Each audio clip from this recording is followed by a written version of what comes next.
Choose your destiny. Flawless victory. Your destiny. Flawless victory.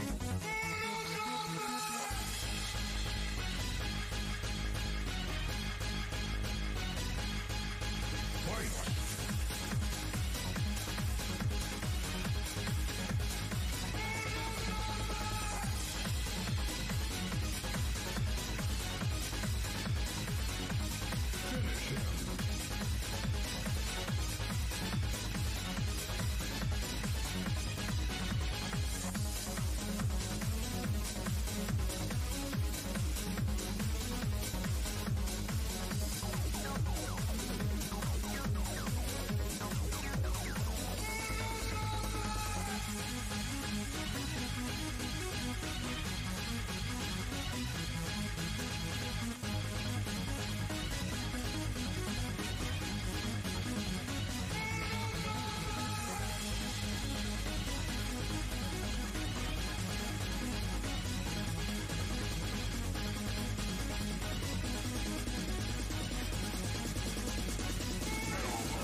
Excellent. Cyrax. Sector. Smoke. Motaro. Jade. Kitana. Scorpion. Sub-Zero. Soma. Jax. Marina. Johnny Cage. Raiden. Kung Lao.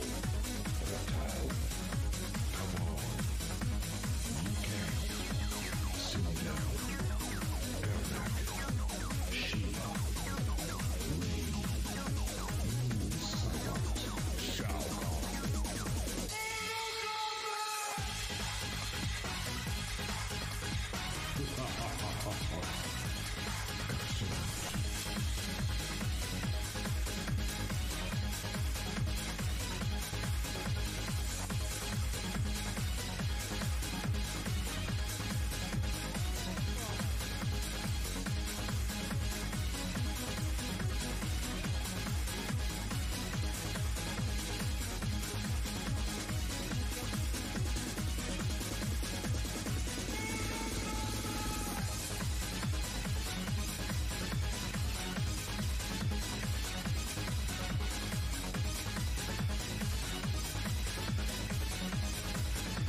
My mic was muted. Hello and welcome to the 30th edition of the CSO Cup. And today, you only have to endure me for the past hours will be a solo cast. My name is Tave. Glad to be of your service. We have actually a stacked lineup.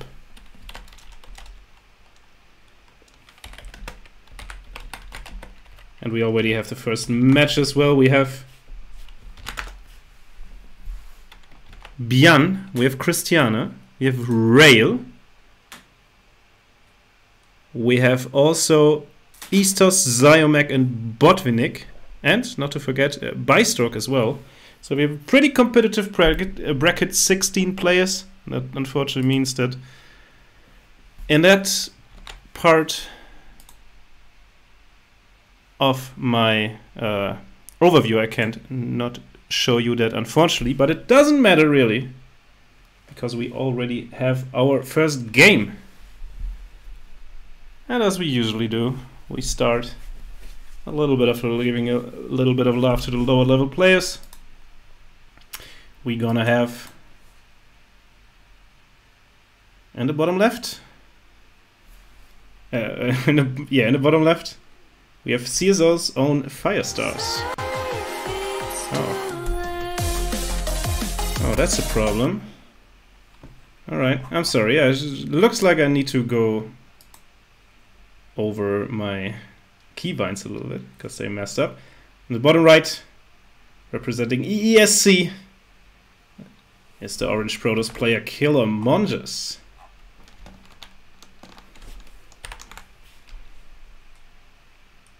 PVZ first game of the day. Let's see what these both players gonna do. Until we have a little bit of time until we find out how the tech pathos actually approaches. Check out our Matcherino. Should be exclamation mark P, exclamation mark prize pool, exclamation mark Matcherino. One of these. Check it out. And just click on redeem code there to add an additional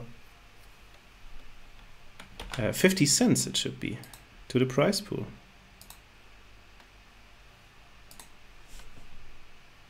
All right.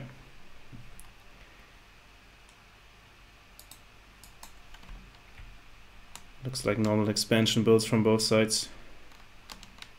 So nothing too crazy will happen. I remember Firestars is a little bit in a in a, what do you call it, searching period, I guess. Like he's trying to find his race. He was a Protoss player at first. He tried a little bit of Zerg. I believe he tried a little bit of Terran as well. I think he should be Diamond with both his Protoss and Zerg. Although Killer Monges, 5k Protoss, so that's should be Masters 1. A little bit higher here, so we're clear underdog and favorite position here. Oh, early Forge. Interesting. First tech building Forge. It's a little bit weird maybe, but we will find out. Sentry as well. There's maybe some sort of delayed cannon rush going on. I'm absolutely no idea what this means, but this could not, like, never, no way should this be a cannon rush still. Let's see. Maybe some type of +1 gateway timing or something. We'll find out in no time, I'm pretty sure. Completely saturated, both players just getting their work counts up. Killer Monges a little bit quicker than Firestars.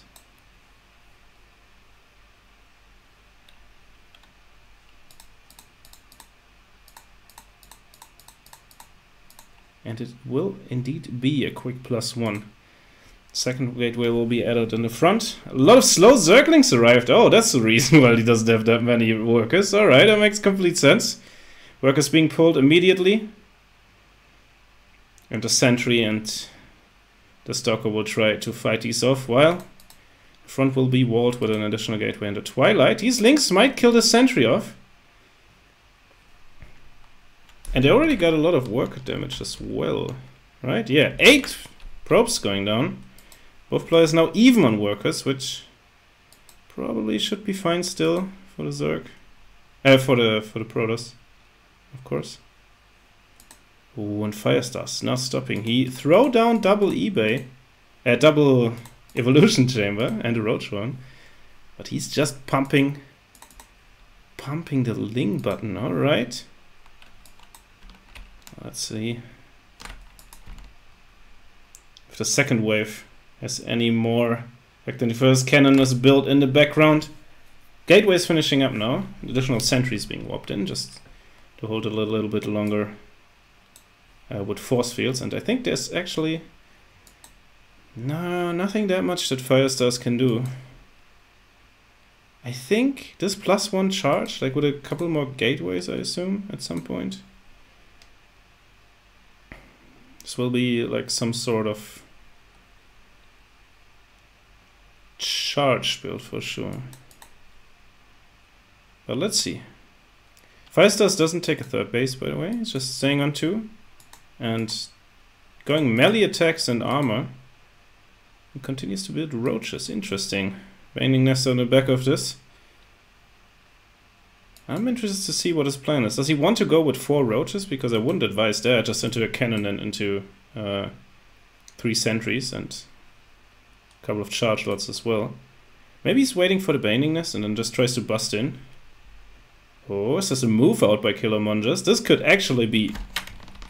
This could be a huge problem. Warlings joining the fray. We're spotting the attack now. No immediate reaction, but there it is. Maybe tries to go for a surround with the other ones. Tries for a third base, sees there's nothing there now. Lynx get beaten. Oh no, there's fighting going on in front of this. The sentries and the stalkers awkwardly cut off from the rest of the army, and Lynx are on top of there. Although Charger's doing a great job, and I think the upgraded, like Firestars with an unfortunate anti-timing, just attack quite just before his upgrades were finished, and the +1 was already done. I think with good force field micro overall, and with charge finished. That's just enough. Additional warpins as well. And we have a third base for Killer Monjas instead of additional gateways. So this wasn't as all in as I thought. But the attack from Firestars just hit earlier. Tries to get on top of these sentries with the Lynx. Good force field usage here. Nice, won the second. Warp Prism joins now to help out with warpins. These were just killed. Oh my god. Oh, I'm a terrible observer, apologies. Oh man! And if we take a look at the resources lost, this is not looking too good for Killer Monjas. Not at all. He tries to drop a single immortal. Alright, I appreciate the effort. While Firestars is pressing the issue as well, with all his Roach and Link Force on the other side of the map. Uh-oh, and he sees the massive Roach in reinforcements and just backs out with the Warp Prism. And now Firestars going for a massive bust. That's a lot of Banelings, and although they're slow... Oh, he tanks them with the... Oh, that's so smart. He just tanks all of them with a single immortal with the barrier. Alright, what do we have here? This is 2 immortals, a Warp Prism, and a couple of chargelets. I don't know. If he can buy a little bit of time for +2, this is definitely winnable. And ooh, if he jumps on top of this before the Banelings are finished, even more so. Top of this deeds so much damage to the Roaches. He's trying to be right-clicked on the immortals, but the Prism Micro is just good enough. And with that, the entire force of Firestars is being dealt with. All he has is these Ling reinforcements, and they have to go home, and the economic situation was far, far better for Killer Monjas. So, when he lost his sentry force right down here, I think there was a little bit... It was a kind of a yikers moment. But Firestars just didn't have the economic strength to really do any damage. Yeah, he tries to go on top of this, but even if he will get the perfect surround, this is just too many units. +2 attack is done, and Firestars resigns with the army at his doorstep. And Killer Monjas will take a bit of shaky, but at the end, quite convincing victory in the first game. So yeah, keep up with the bracket instead. Can't see the bracket. Sorry for that.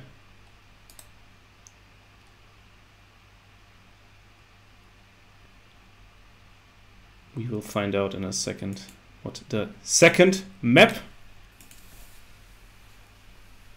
will be between these two. It will be Romanticide. Interesting. Interesting.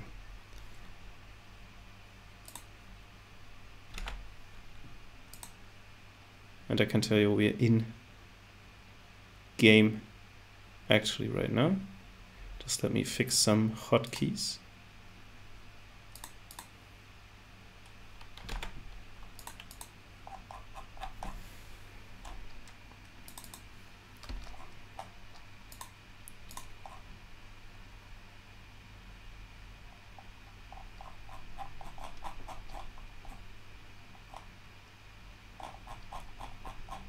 All right. This should suffice. Let's go in game. Introduce these players once more. Going for the 12th pool now. Playing Zerg now. It is CSO's Firestars. Oh, I'm terribly sorry. All right. Killer Monjas, the orange Protoss player. In the bottom. Go low on the low wall on the low ground. God damn it! It is hard to observe and talk and keep a stream alive and all that. Makes me really appreciate my usual companions who do all that pesky stuff for me, and I just need to talk. And that's not quite as hard, isn't it?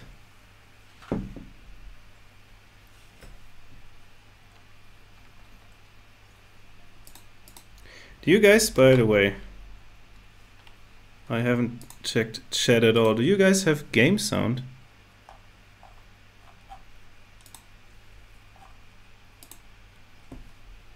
If so, Krytos or Bloodrain, can you add me in Discord?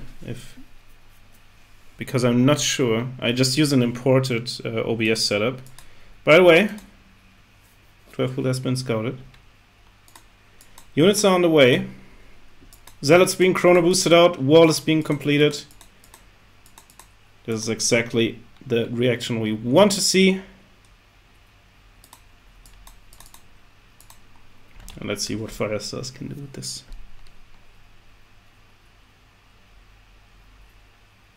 Not that much. First Zealot already finished. Tries to nibble away at a Cybercore. Ooh, tries to lure the Zealot out. Nice. Oh, and maybe he manages as well. Gets the links in. This is huge, actually. Second Zealot will now finish. But still, this is a lot of link wings in the main base. This shouldn't happen. Like, this shouldn't happen at all. Probes being pulled. None lost as of yet.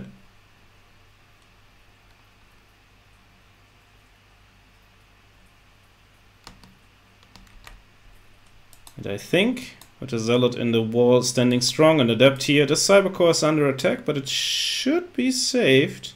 Oh, actually, Firestar is doing the move of bringing the links back just to fight with the adept. So you can destroy the Cybercore. Well, this is really smart moves. We'll lose all the links without doing economic damage, but floodgates are open soon. No. Rework comes just in time. Now there's a Zealot out to chase these Zerglings, and I think with this expansion and looking at... Alright. I watch this game and then I'm trying to fix this. Oh.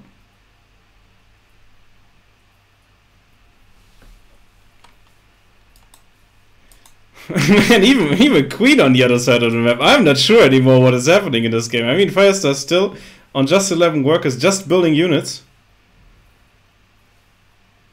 But man, he has a lot of units on the other side of the map, and there's not that much for Killer Monjas as of yet. Warpgate will not finish because I'm pretty sure the Cybercore should be dying. Oh, this gate will die first though. Yeah, he tries to be aggressive here with just 2 units. I'm not liking this at all. I'm not liking this at all for Killer Monjas. Maybe we have an upset here, ladies and gentlemen. As well, now finally the first shield battery after 4 minutes of this hardcore all-in going on. None earlier. Firestar's banking a lot of minerals though. He should expand behind this so he have a chance. Well, actually, just beautiful micro from Killer Monjas. Manages him to net him out. Let him out of this situation, and now it's just can get Firestars, can he get up defenses in time?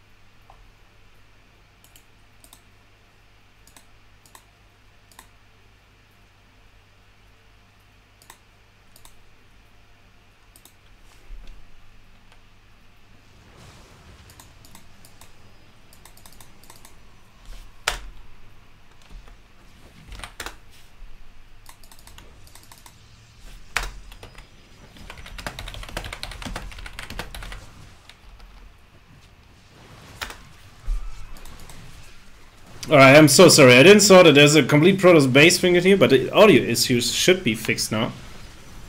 Which is quite inciting in and of itself. Firestars was a... He had to pull all of his units. GG, well played. And Killer Monjas takes home the victory 2-0. Will advance to the quarterfinals.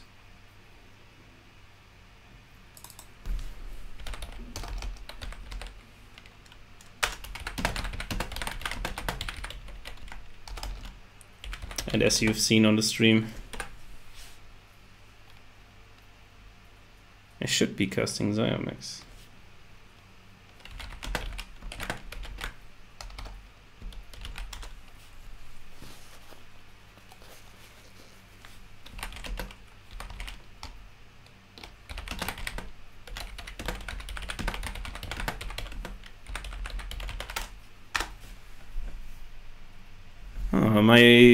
Now we can see what actually the matches will be. Killer Monja against Christiana. Bjan versus Rado. Who I personally don't know.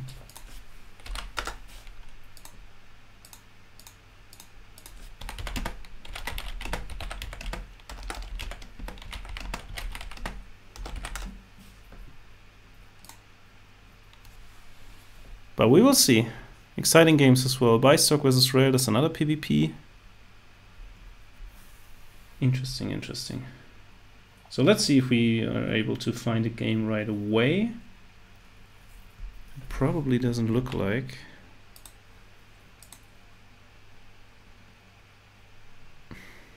That should be a good one though. I think I actually should be waiting for this.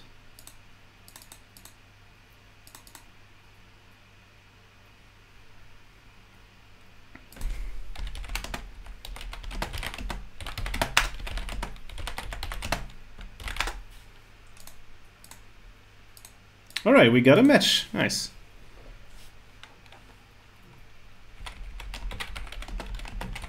We will actually cast the last we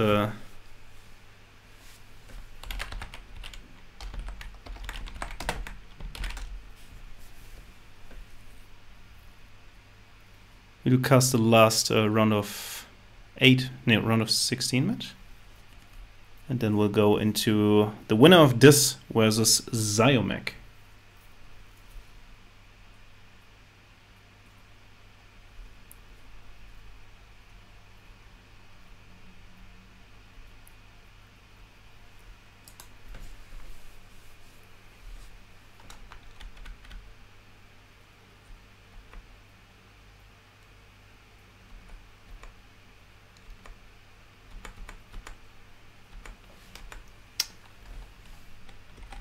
Let's go into game, where we friendly been told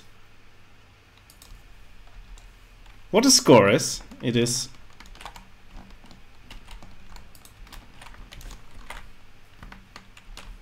never mind. It is 1-0 for Vodwinik. So let's introduce this sexy man. It is the Red Terran player on the top left, representing Gen G Esports. It's Vodwinik. The bottom right, representing Erdre. It is Bulik Jr. Ooh, Ooh, double gas. Ooh. Roaches. What a dirty man. Alright, alright. There's the roach one. Let's see, let's see. I mean, the MMR difference should be quite high here.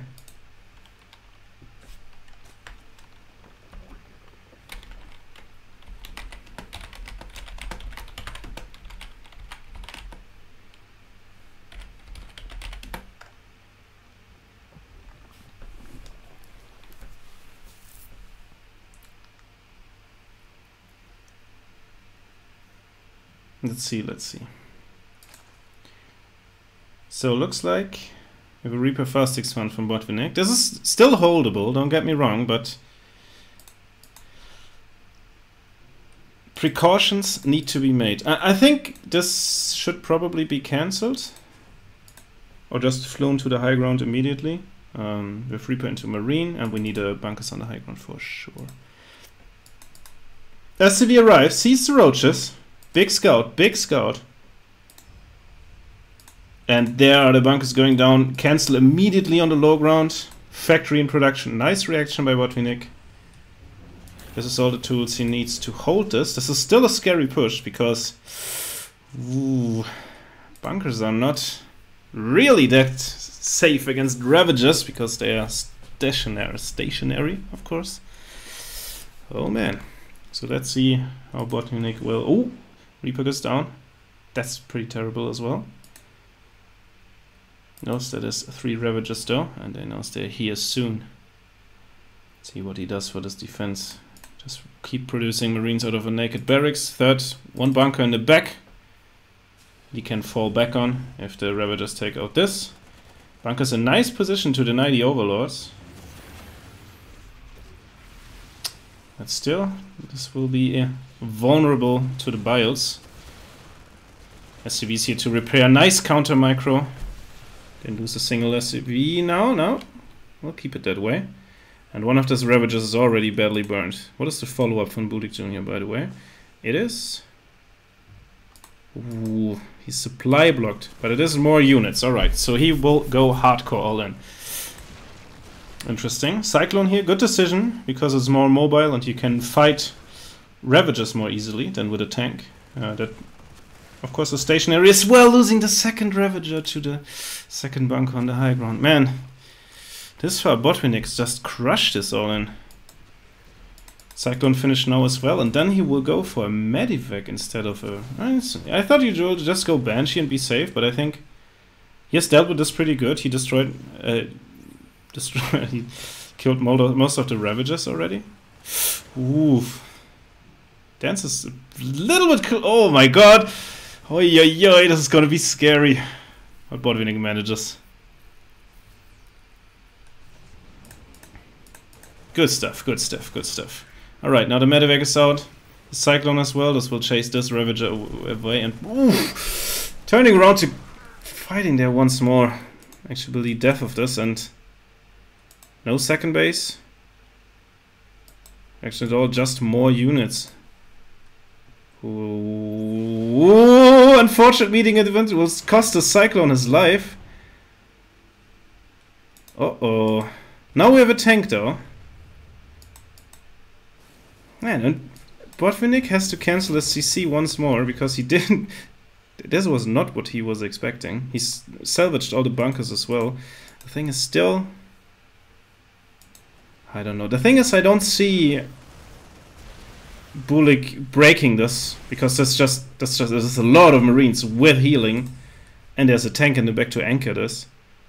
There's no high ground vision as well because the Overlord was killed and yeah, the Ravager starts going down. There's the GG by Bulik Jr. No chance in this game. And Botvinnik takes the 2-0 and will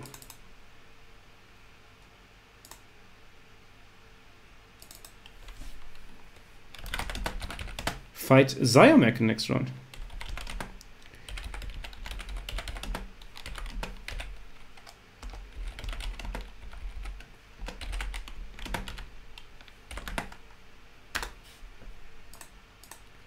Alright, and let's Let's take another look of the bracket. Hell, because why not?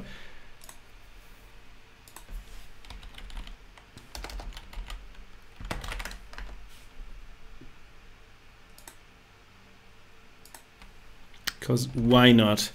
So actually nothing has happened there as of yet. So none of these matches are over, which is generally a good sign.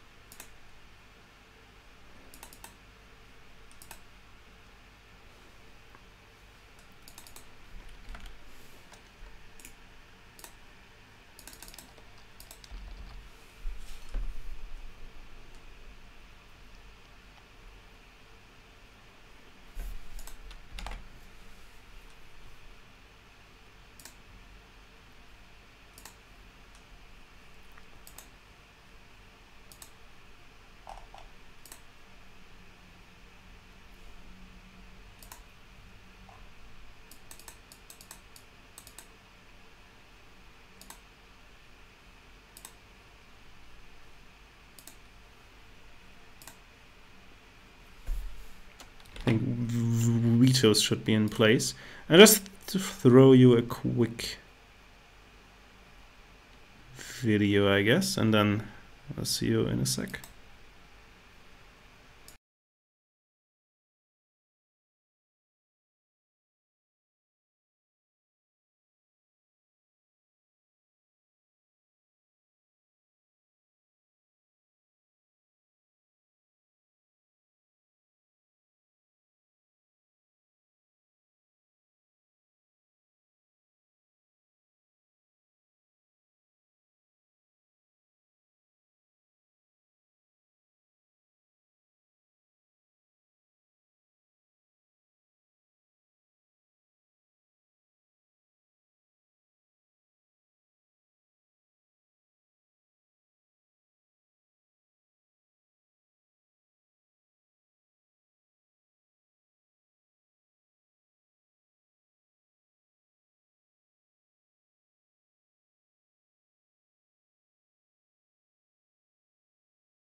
And we're already back, ladies and gentlemen. I forgot to unmute myself. I'm terribly sorry, but I'm not sorry, because we have a great game coming up, a PvT between Zyomec and Botvinnik. And we will start in the first map. Blue atmospheres, 2000 atmospheres, you are able to see.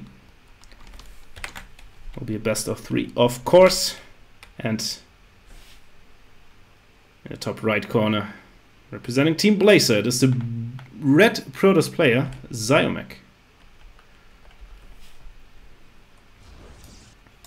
Then the bottom left, representing Genesis Gaming, it is Botvinnik. Man, I had a brain fart right now. Well, once again, apologies if the stream quality is lacking today. Oh, this looks like a macro Rex, interesting. It's just that I'm alone today and I have to handle production as well, a little bit of adminning and the observing and the casting, and it's just hard. Respect for all the people who do that all the time, because I'm just used to be talking and nothing else. All right.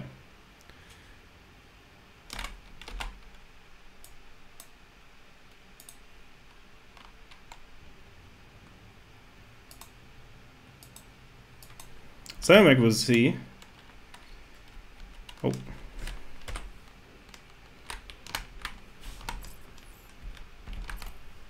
What is these random statistics that pop up? He will see. Oh, no barracks at home. Uh-oh.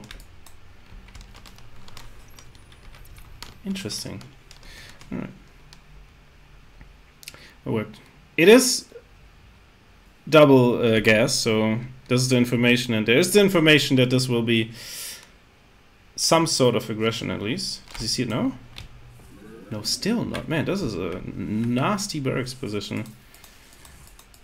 The probe is in though, and will be able to punish this SCV. And I think with how fast this Reaper is here, probe maybe should know that this is not a proxy barracks.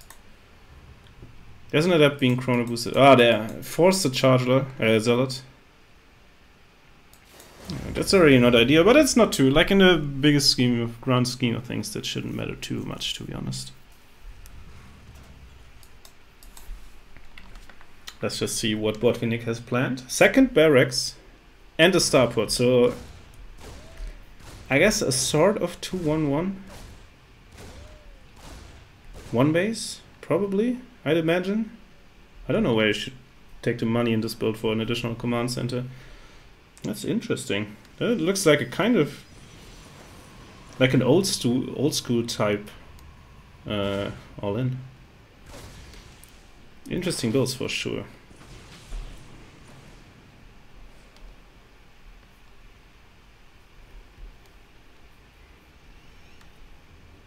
Reaper will gather some information, and then go home. So we have Medivac, a tank, and triple marine production. Interesting.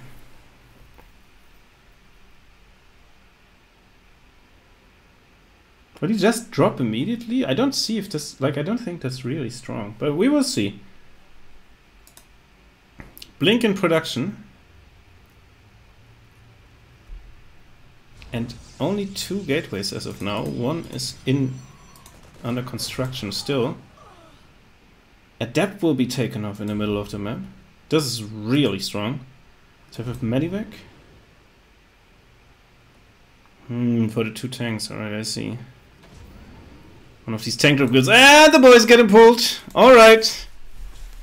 Turns out screw it, we're gonna build our base on the other side of the map. And these protos gonna pay for it. Oh, third. Oh.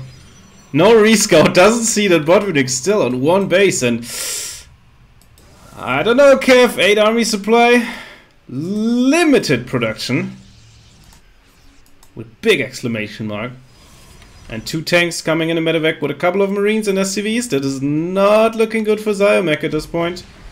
Tanks are being dropped, being sieged up as well now. There's a battery there, will be instantly targeted by the tanks, so no super battery is really possible here. Lacking the energy as well. Enough SCVs to repair the tank against the charge rods, and I think this is hard to hold. 2 additional gateways going down on the main base, and if he can like just get a third base up, maybe recall some probes there later, this could come in handy still. But man, I'm not seeing how you beat this right now. Even with Blink, you just have so little units, and production is so far away on the same side. Can't do anything about this Nexus being taken down, this gateway as well, and then he just will continue to leapfrog forward. Third tank arrived as well as a Liberator. Next to seal that down. Oh boy, the shield battery in the main base is not even finished yet. And the Marines are already here, tanks are already getting in production. Now there's full high ground vision. This shield battery will get down before anything really can be done. Nice that there's an observer on top of the army. I'm sure that brings a lot of information. Nexus went up, so there's potentially at least a little bit of some comeback, but he has to hold on, and I don't see it, man. The army is already in your main base. It's triple the size of your army. That's just so hard to deal with. And there's no way the Protoss can break this. Shield battery in the back could be was all the probes are being pulled. But into tank fire, into a Liberator, into all these Marines, into a bunker. Probes just falling like flies, 31 dying in an instant. Shield battery not on hyper mode anymore, and it is drained besides. There's a GG from Xiomech. Just got a complete misread on this. He saw the double gas, but he didn't expect that much aggression, I'm pretty sure. Oh, Cristiano, you beat Killmonger, by the way. Nice.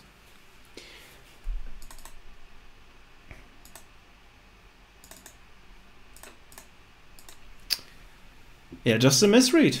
You can't take a 4-minute third base against a 1-base Holland. That's what we learned. This is one of the basics of StarCraft, and it's nice to see it. What's it called?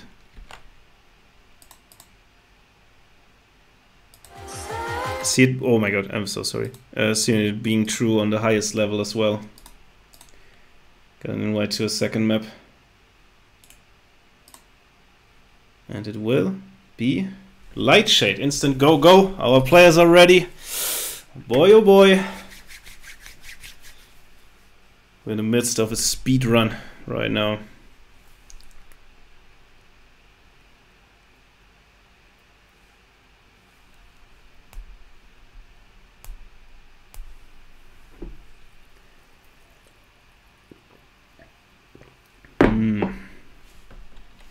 Let's go in game, shall we?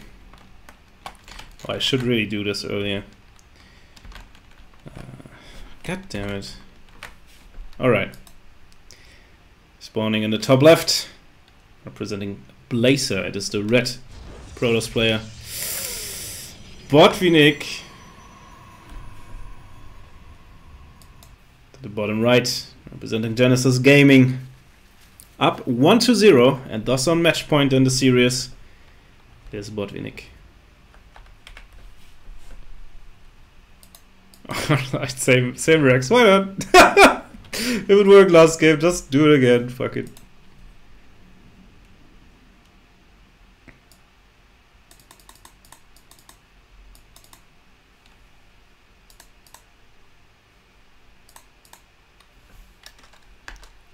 Looks like Bystork. So the winner of this will be playing against Bystork. And on the upper end we have Christiana against the winner of Björn or Redo. Interesting. Interesting stuff.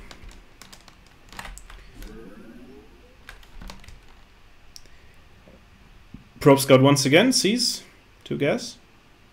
Searches for the Rex. He was like, it had to be somewhere around last time. Forces out to charge it again, good call, but charge it just a little bit of early economic damage at this point. Until your opponent really does something with... Like he has 2 barracks on the other side of the map or something. Alright, Simek again gets the probe in. Just really, really nice. And we'll be unable to nibble on this SCV until it's dead. Same situation as last game. Just it is literally the same as last game. Let's see if Simek again builds a 430 Nexus and dies. I sincerely hope that he doesn't, but it would be kind of funny, not gonna lie. So this looks to be like the same all-in that Botvinnik did last game, and it looked pretty strong. Looked really strong, to be honest. So we have an earlier thing. Alright. But let's see what the adaptations of Simek is. He went Twilight last game as well. And then went a single gateway on this natural. Let's see if he does this as well. I would just like to see some, like 3-gate blink or something. Maybe just 4-gate blinking, even though it's not that strong on this map, but it should keep you safe. Oh, and it is, in fact, not the same build as last game. Botvinnik, you dirty piece of work. It will be mines. I mean, Simek should know now that this is either Widow Mines or an Hellion drop, which it could have been last game as well, I imagine. Looks to be the same build, just with a shield battery in the front, by the way, from Simek this game. Because he sees a factory building without a tech lab, and it had that last time. Ooh, the Widow Mine got a kill on the Adept. I'm sorry that I missed that, but this is actually really important information. The Reaper arrives on the other side of the map, will get a probe, and sees the tech as well.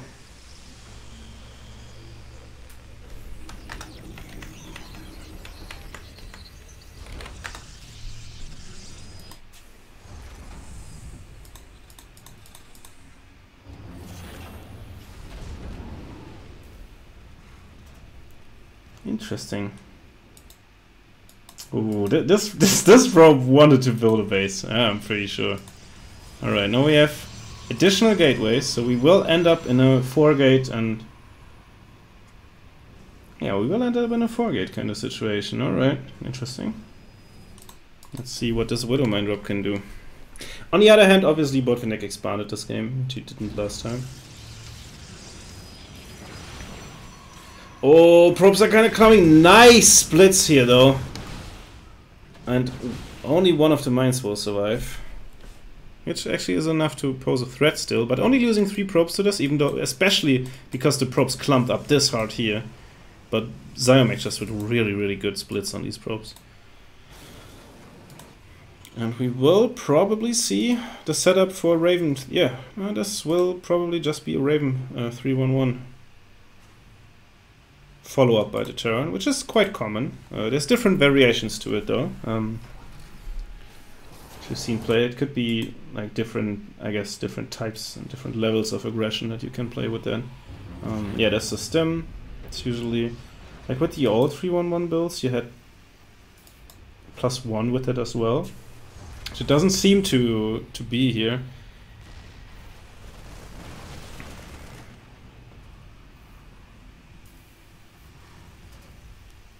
So that's interesting, at least.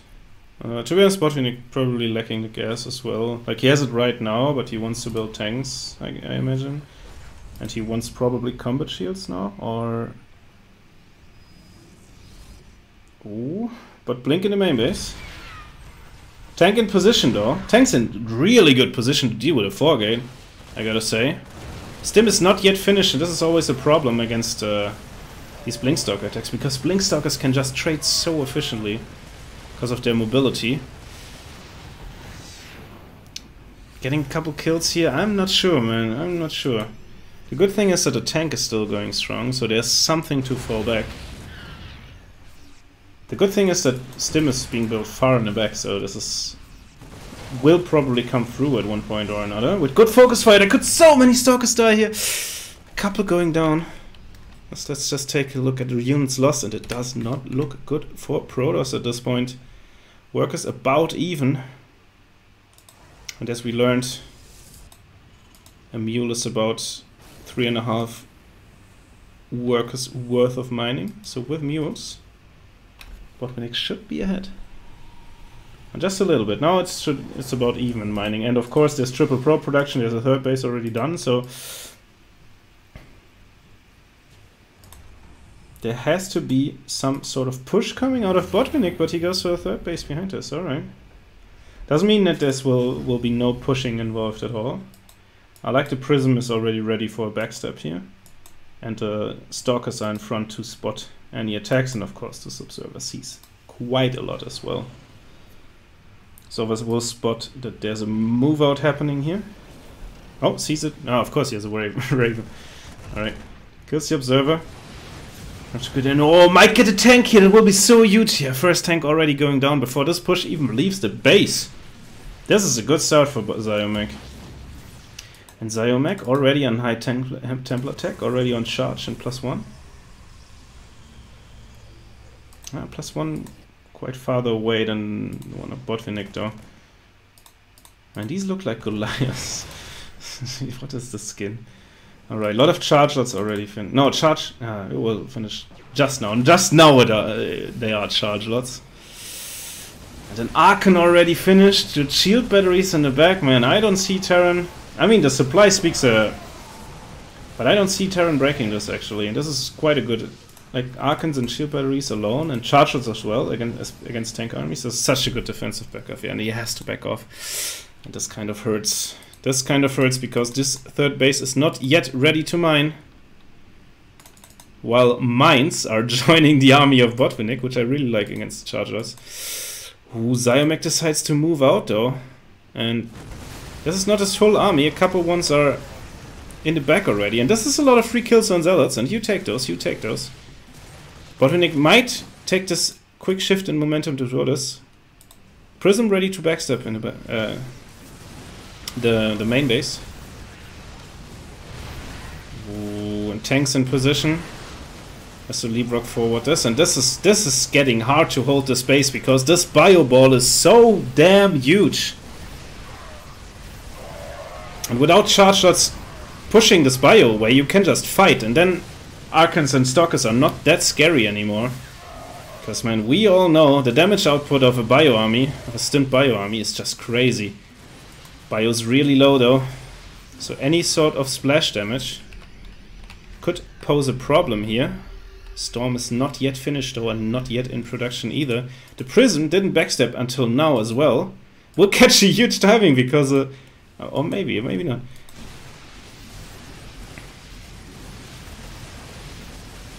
Now we see this is mostly Marauders surviving, which is not that great against the lots of Zealots. Nice splits here once again against the Mines. Ooh, and the core of this bio army may be broken. Mortal staying strong. Mine gets a good hit, but not against Zealots, which are the preferred targets of these. Zyomech 4th base behind all of this, by the way, and this base didn't go down, which should be crucial, I think. I don't know, this is still a really close game because Botvinnik has a lot of army, and once the momentum dips in his favor enough that he can kill the high-tech units, most of the Archons are dead. I think it becomes really hard. There's so many medivacs as well. Massive charge out warping on the other side of the map. The Prism backstep finally come through, and this is still not a complete wall. Oh, these Liberators had to keep it home, maybe? Excellent mine connections, though. We'll probably be able to doing most of this. Botvinnik can re-establish mining, and this will keep him in the game for a bit, but splash damage starts to finish. First Disruptor coming out. Still no storms. Oh man, I'm so unsure. Like, this feels still totally winnable for the Protoss with a really good defense, but he's lacking the shield batteries on this base, and like just sieging Liberators and the mines are just so good. Ooh, tries to walk 2 mines down here. I appreciate the effort. Still an active mine here. Base goes down. Mines can be buried in an upfront base, and man, Botvinnik just has so many units. Disruptor going down in the back without firing a shot. The other shot completely whiffs. These are the probes in security. Ooh, maybe the Stalker Force might be able to break this bio clump actually. I don't know. Army supply is still so high for Botvinnik, but most of these units are on the other side of the map still. And I think if Zyomech can completely kill us, he might still have a chance. Just might. Oh no, there's not. There's not a chance in the world. Botvinnik takes a convincing 2-0 over Zyomech.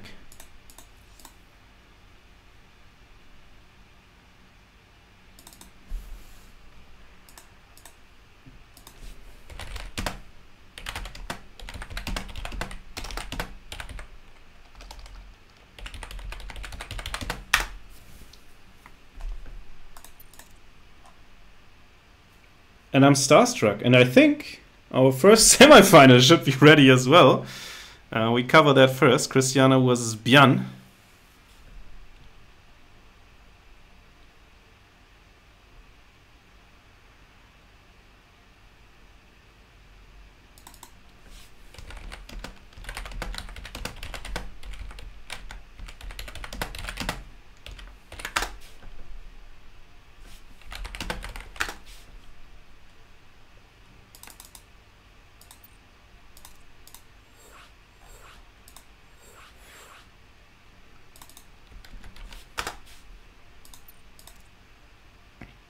And I am in a lobby with Bjan and Christiana.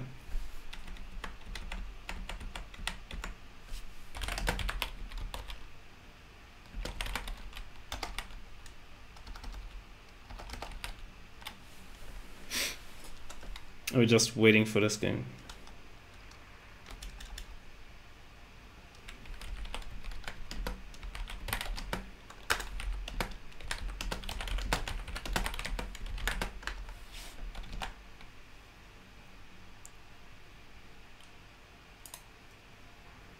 just throw you in a... Oh, I didn't change back to the lobby. So ready from Bjarne, just waiting for Christiana, which, as we know, can take a while. So I'm just staying in the game. I'm just chilling. I don't know. I never casted Bjarne in my life, and I'm just happy to do it because he's an awesome player. Last time these two faced off in CSO Cup, Christiana won actually.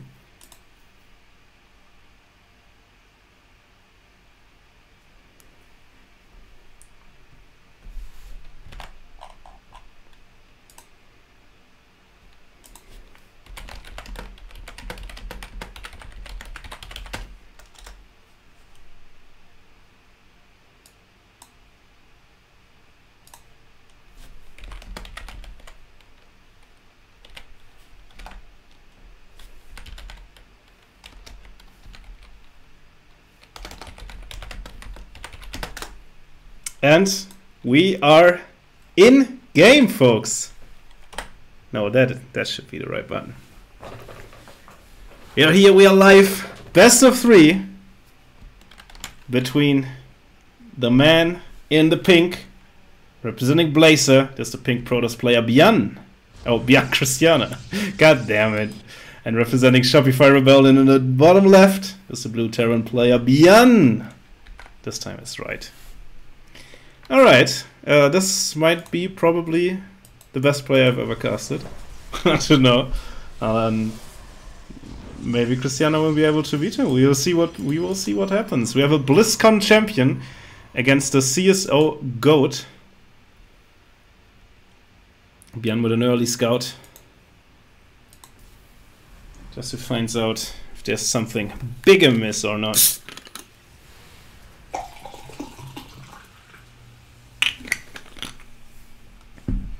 Or maybe to build something cheeky. Oh, it's an eBay block. Let's fucking go. That's the Bjarne I know and love.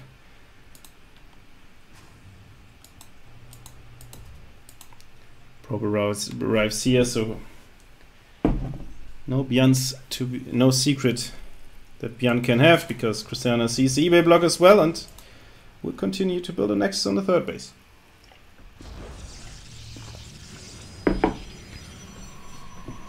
So the Zerg solution to the block problem.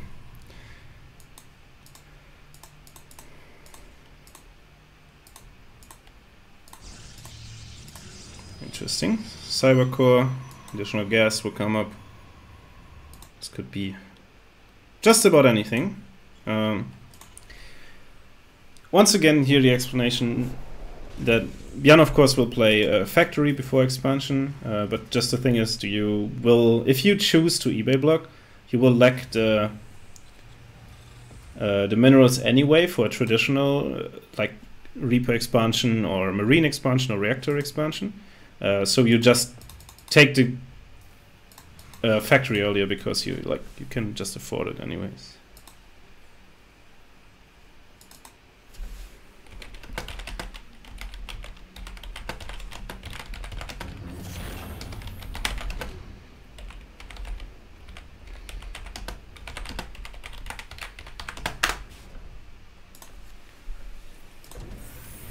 Ooh, interesting. Interesting. Reacted Hellions. Maybe he wants to punish this third base with this? I'm not gonna try. I'm not gonna try to over interpret any of this. This is a Stargate build, by the way. With an Oracle first, alright. That seems like a decent reaction. Christiana scouts this, which is really huge. Like this can only mean like one thing. This could technically be like some of the Armory Cloaked Widowmine unit builds. Doesn't change much. Ooh, Hellions and nice. The SCV RNG is with Bjarne. And the command center will get through. So let's see what happens. So an Oracle goes straight across the map, and there's 4 Hellions ready to roast all these probes. No, Oracle going back. Interesting. Yeah, between the main. Yeah, so we'll go in here. 2 Adepts and an Oracle in position. First shot will get 2 Adepts. Second one as well. First Hellion already dead. And I think 5 probes is not the damage you would hope for with this build. Bunker at the front. 2-1-0 setup. I didn't even notice, I just assumed it was a starport. There was some cool all-in with a 2-1-0 setup. Ooh, it doesn't appear to be. 3-1-0. Interesting. Interesting. Actually interesting.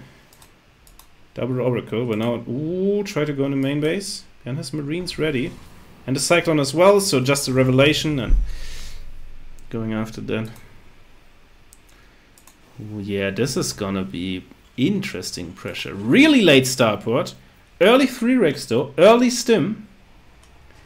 There's definitely a power spike for Beyond to be had in the nearer future. Cristiano now on 3 bases. So there's actually some aggression to be had. I'm pretty sure that an Oracle went down here. Yeah.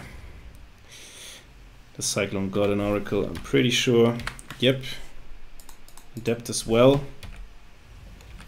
And 3 SCVs went down. We see that the probes an SCV count is hugely different right now. And I think with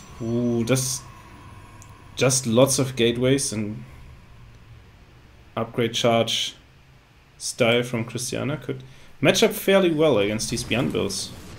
Widowmine gets the other Oracle. Tragic. Another revelation though will be huge. Just seeing a couple of the units popping out, just knowing in general the production of your opponent is really, really nice. So this build is a bit weird from Beyond, but it ends still in a stim pressure with +1 and combat shields and medivacs.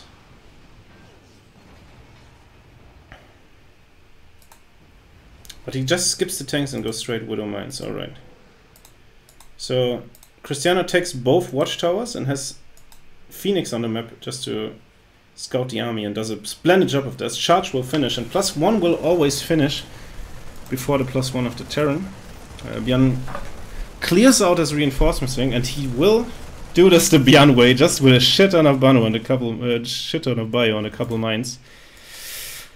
Oh boy, this is a lot of charge lots though. There's a lot of gateways in the back as well. Ay ay ay. First Archons will join the fray as well. Ooh. This could be nasty. This could be nasty. But let's see how well this engagement will be taken from both sides. Going in, zealots from every side. A lot of energy drained on the stim already. Mine's kind of lackluster.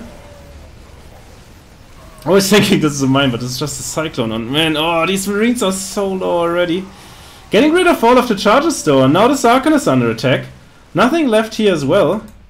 All the gas units are gone. No medivacs with this army though, and this Bioforce is so low. Cristiano tries to capitalize on that. Just sending charges on top of this, and at the same time going in with the Phoenix, but not this time. The medivacs will survive, and so will a heavy part core, you can say, of this Bioforce.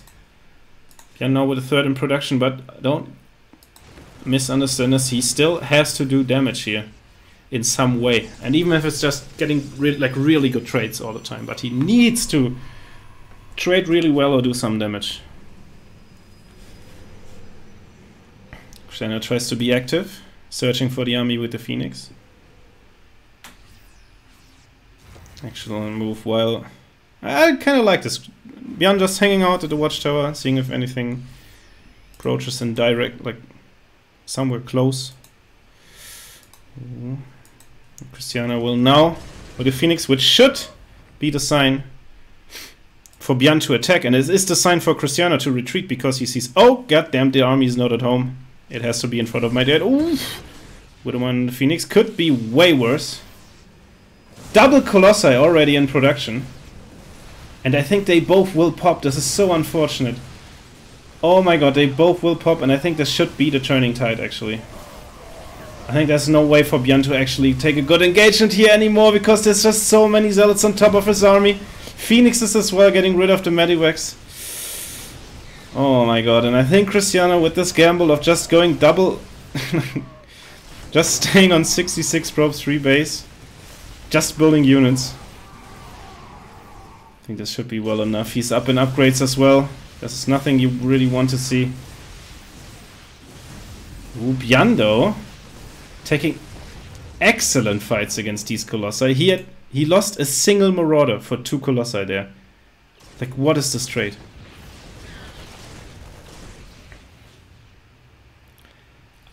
I was sure that Cristiano broken the army here, but like with losing both the Colossi and his own mining being that great, or not being that great rather, this is a way more interesting phase of the game to look at now. The thing is, what really worries me for Björn is that the armory just now started. And like he's really down in the upgrades. Upgrades are even for now, so there's a potential to take really good fights for sure still. Ooh, and Cristiano kills a single... Like, again, this is not good trades. 1 Marine against 1 Phoenix.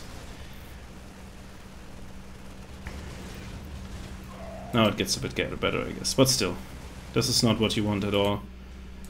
We have 2 Colossi now.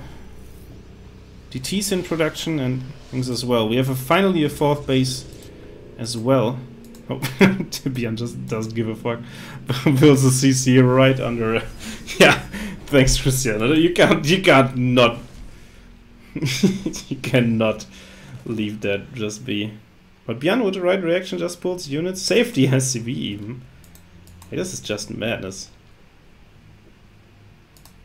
Björn, by the way, goes to Academy as well. Now he has +2/+2, but he should really... Like, this should go in a longer macro game. And I was not expecting this after the first initial engagement in either direction. Like, it looked really good for Björn at first. Then the Colossi popped. And Cristiano smashed the attack. But then, like, he lost 2 Colossi basically for free while chasing.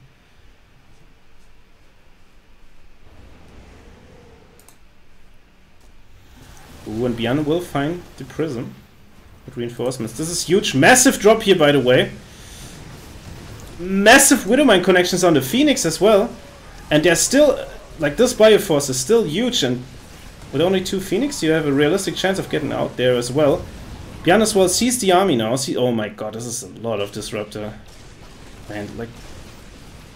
Double Robo is just nasty. God damn. Björn, by the way, same. Oh, attack on the same. He killed the first already. The first Robo. Got the second one. And he can kill this base for free as well. Just retreats into the minefield. Nice splits from Cristiano there. Gotta give him that. This Bioforce is bruised, but it gets out and it can be healed up as once again. And there's still 2. Oh my god, there's still 2 mines here. 33 probes going down in this onslaught of different attacks. Oh my god, there's still 3 active mines here as well. Boom! Boom! Another 4. This mine is a fucking traitor. Not gonna lie, man, Chris, like, this is just so smart. The amount of map control and vision the Björn has only with this. The huge Disruptor count is a problem. There's coming ghosts now too. And Björn has 4 bases. And Cristiano has not. So this is really looking well for the former world champion. The thing is, with this army is still scary. Disruptors can have so much value. Björn just decided to just doom drop once more. I guess because the Phoenix is dead and there's nothing that can really punish that. And Cristiano was busy chasing this small force with his whole army. And Björn just took out the complete natural, and now this continues to press forward in the main base. I'm absolutely astonished. Still, 5 Archons in this army. A lot of Disruptors! Oh Lord Almighty! Oh, and Björn sees the opportunity to jump with this Disruptor as well, just with the couple Marines that he had left. Bjarne is, he's taking so good fights. It's ridiculous. The thing is, we see no ghosts and 5 Archons. So there's potential for Christiane. 2 more Archons in production, by the way. So 7 Archons and no ghosts. This army, this base is completely without protection as Christiane wants to move out. And there's the G. Bjarne completely running circles around his opponent, playing a mad game and just taking it home. God damn it, what a show from Bjarne. Good efforts from Christiane, but was not being able to get into to control the pace of this game at all. This was all Bjarne's. And it was just beautiful.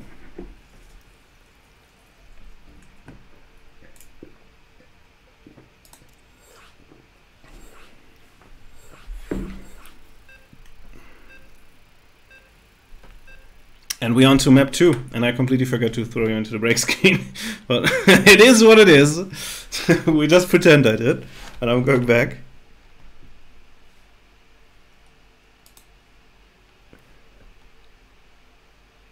God damn, what a game. What a game, though.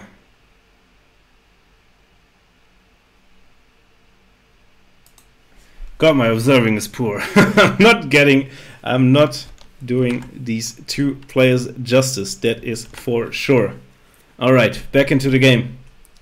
And the bottom left, it is the beast, the mighty, the legend, the GOAT of the CSO Cups. It is the pink Protoss player, Christiane. In the top right, it's the blue Terran player, representing Shopify Rebellion, the potential GOAT of a whole of StarCraft 2's history. Is the micro machine. It is Bjarne. Micro Jackson. Who guess? No, go guess first. I'm just stupid. That ain't no guess first. Early scout once again. And this looks to be an eBay block once more. Interesting, interesting. I didn't pay attention to Christiane's build. Proxy Void Races on this map are pretty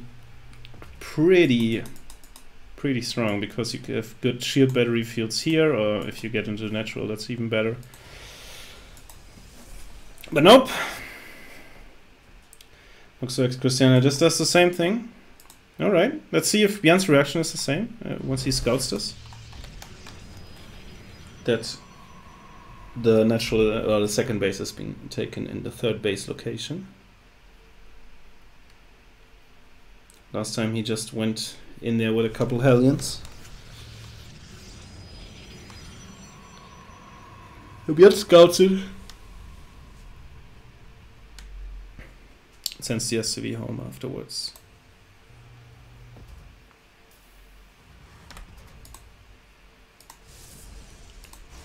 Cybercore finishes up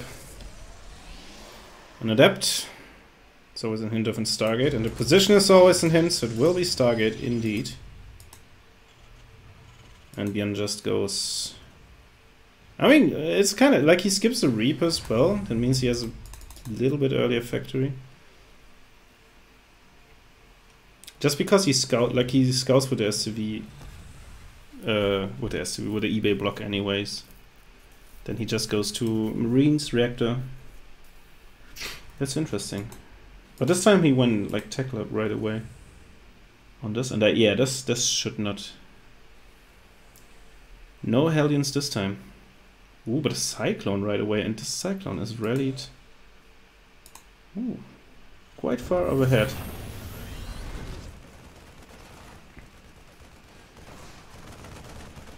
Bjarne here, the front loses single Marine. What takes a lot of HP off of this Adept.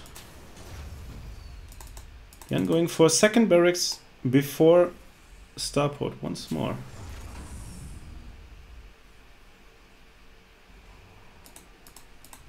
It's interesting. He just keeps building she keeps building Marines and Cyclones. It's really interesting.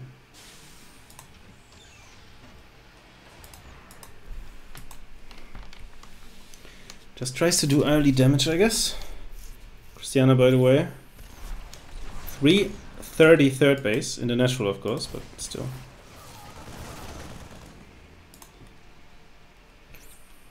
It should be all locks down onto a probe instead of the...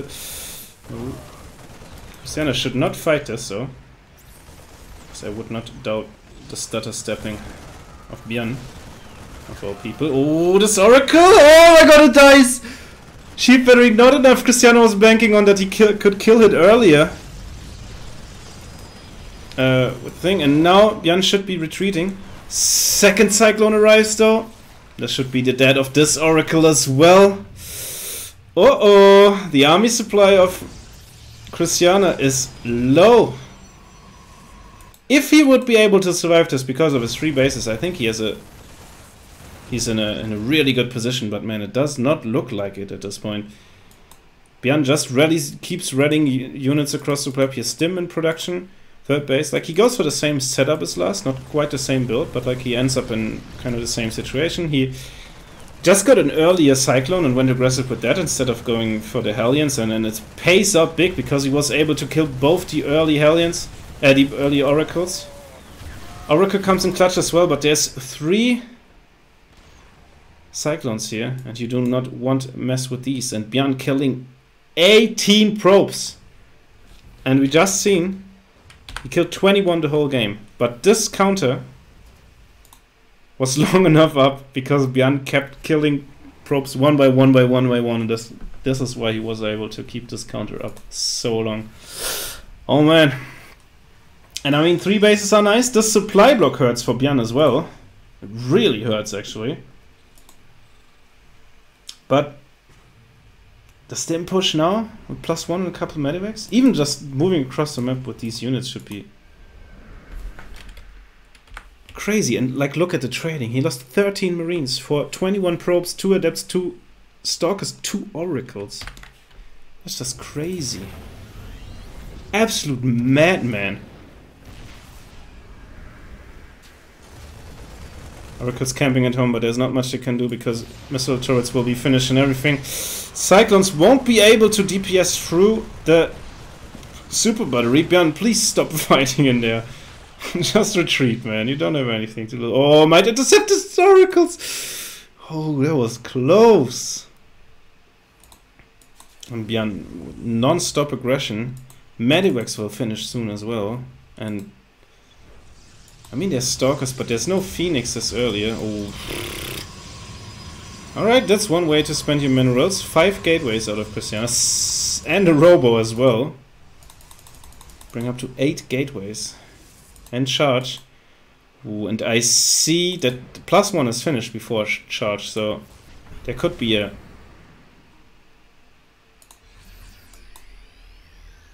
There could be a timing being hit. Ooh. Lock-ons on Oracle, getting away though. And I think if Björn, like, he's up so much in supply. If he hits the timing before charge, there's not much ground units here. I think he just wins. Björn decides to drop in the main base though. Unfortunate, because like, obviously he doesn't know there's 5 gateways here. If he would know, he would just attacked. But Björn now unloading in the main base. Posturing up here a little bit. Just being a nuisance. And Christiana recalls on top of this. I'm not sure if this is a wise decision. Because this bio is stimmed up and ready to go. And it, man, the DPS, just look at it. This is just too much.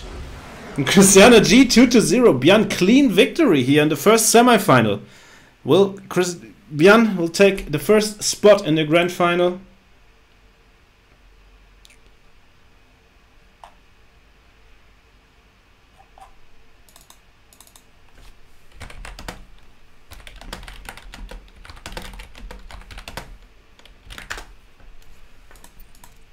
And Christiana will be knocked down to the 3rd place match. This time I remember. Which means for us that we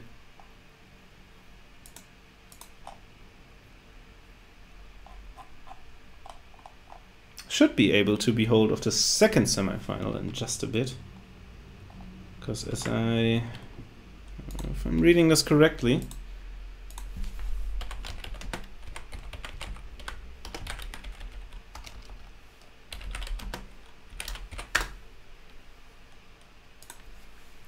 vetoes should already be done. And I'm just waiting for a lobby to pop up somewhere.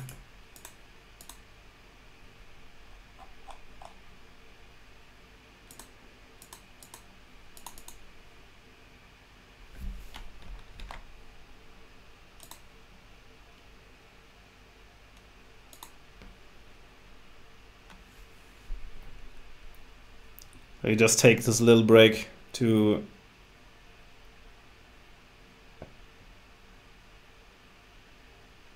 remind you that with an exclamation mark P, short for prize pool. Oh no, that's no. Would Matcherino then? Huh, apparently it isn't. Well, still, you can visit our Matcherino.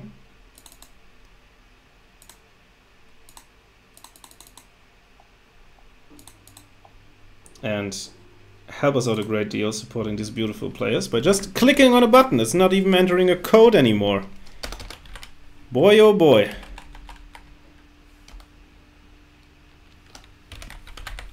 We all grown lazy in the in Corona times, so we appreciate it. Let me just copy paste it in the chat. Visit this beautiful link. Just click the button.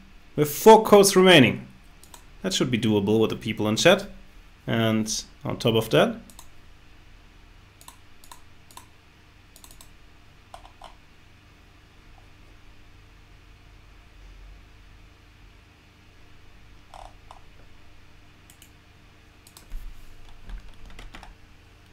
you can help us achieving our follower goal, which we are right now 104 out of 300. So quite a way to go, but if you're here enjoying the show, enjoying the players, enjoying the matches, keep considering leaving us a follow. Consider joining our Discord as well. There you will be updated out of future tournaments, or contender series as well, that is capped at Diamond 1.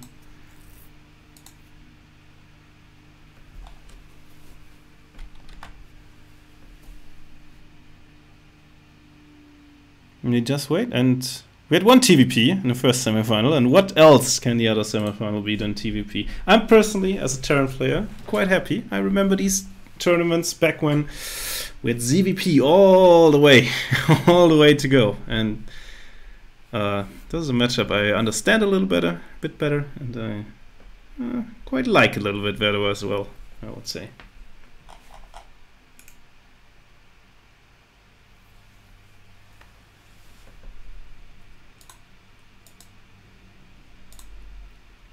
And we have a game.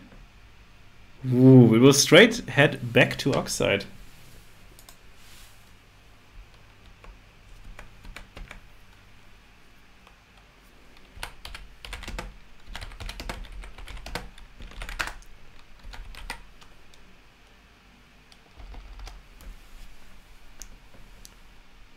Yes, you might. No, you'd not be able to hear it, but we're on our way. We're on our way to Oxide once again, this time against Bystalk and Botvinnik, which will be a pretty interesting game. Not gonna lie, because Botvinnik showed he's prone. He doesn't scare back from just attacking you again and again and again with crazy builds.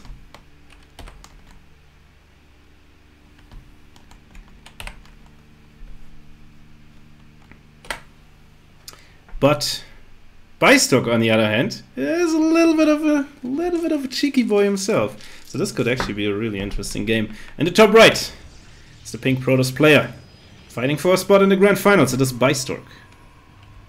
Whoop, sorry. And in the bottom left, representing Genesis Gaming, fighting against Protoss since forever in this tournament. It is Botvinnik. Wait. There it is. There it is. Alright. Alright. Just barracks gas opening. I'm seeing here. Just show. Ooh, hello. Should be Nexus before core. I want to say, but let's see where this little fellow is going. It seems to be just a scouting probe, though. The regular old scout. Ooh, that's early, I think. Looks a little bit early. Botvinnik is prepared though, has to be already in command to take care of this, and Probe will not be able to disturb the building of this. It will be core before Nexus indeed. Alright. Alright. See what we can do for this. No, I mean, I can do anything, to be honest. By the way, no Reaper, but a Marines, just a CV scout. Kind of late one. And it is Marine into Reactor, which can, like, go out into multiple possibilities of aggression.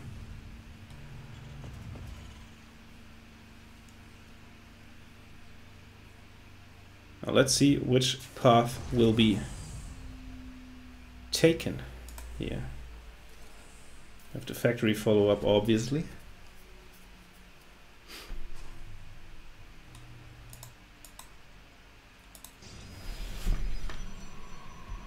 Botvinnik has...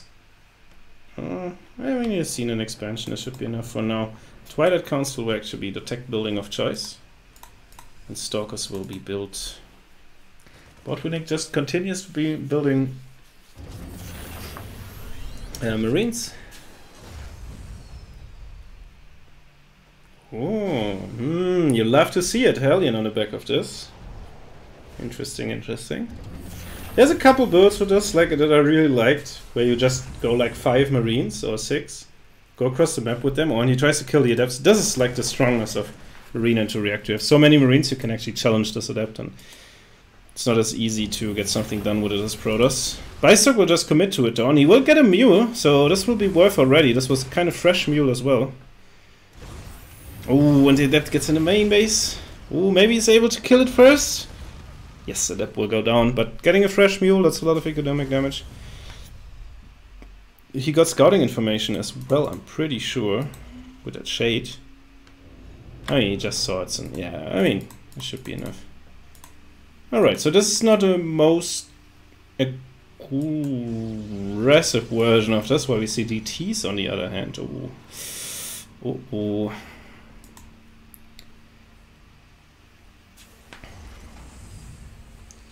Oh, where's the... Oh.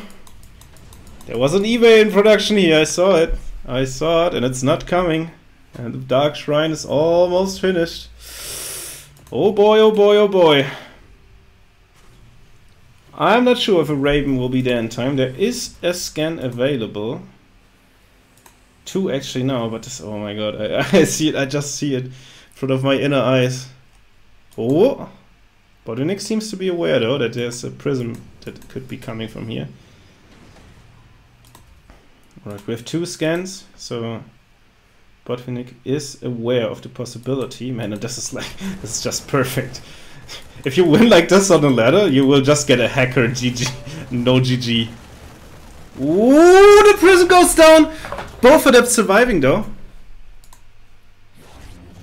The one here was able to get a couple of CVs, and Widowmine drop getting 4 probes on the other side of the map. So economic damage is pretty even now. Bystock a little bit ahead in workers still. And this will, most importantly, buy enough time for the Raven to finish up. Ooh, the Raven to finish up. Yes, there it is. We get the SCV on the... that's building the turret. And one more, actually, still. But DTs are not that much of a problem anymore. With turrets be building, and of course, especially with that Raven. That Raven! Oh my god, this is so unfortunate. Just out of detection range. And this is a lot of backstab potential. It is nice that there's a turret here, but usually you want a bunker right with it, that you don't have to like think about it at all. But the units are too far back, and this... Alright, he moves units in. Alright.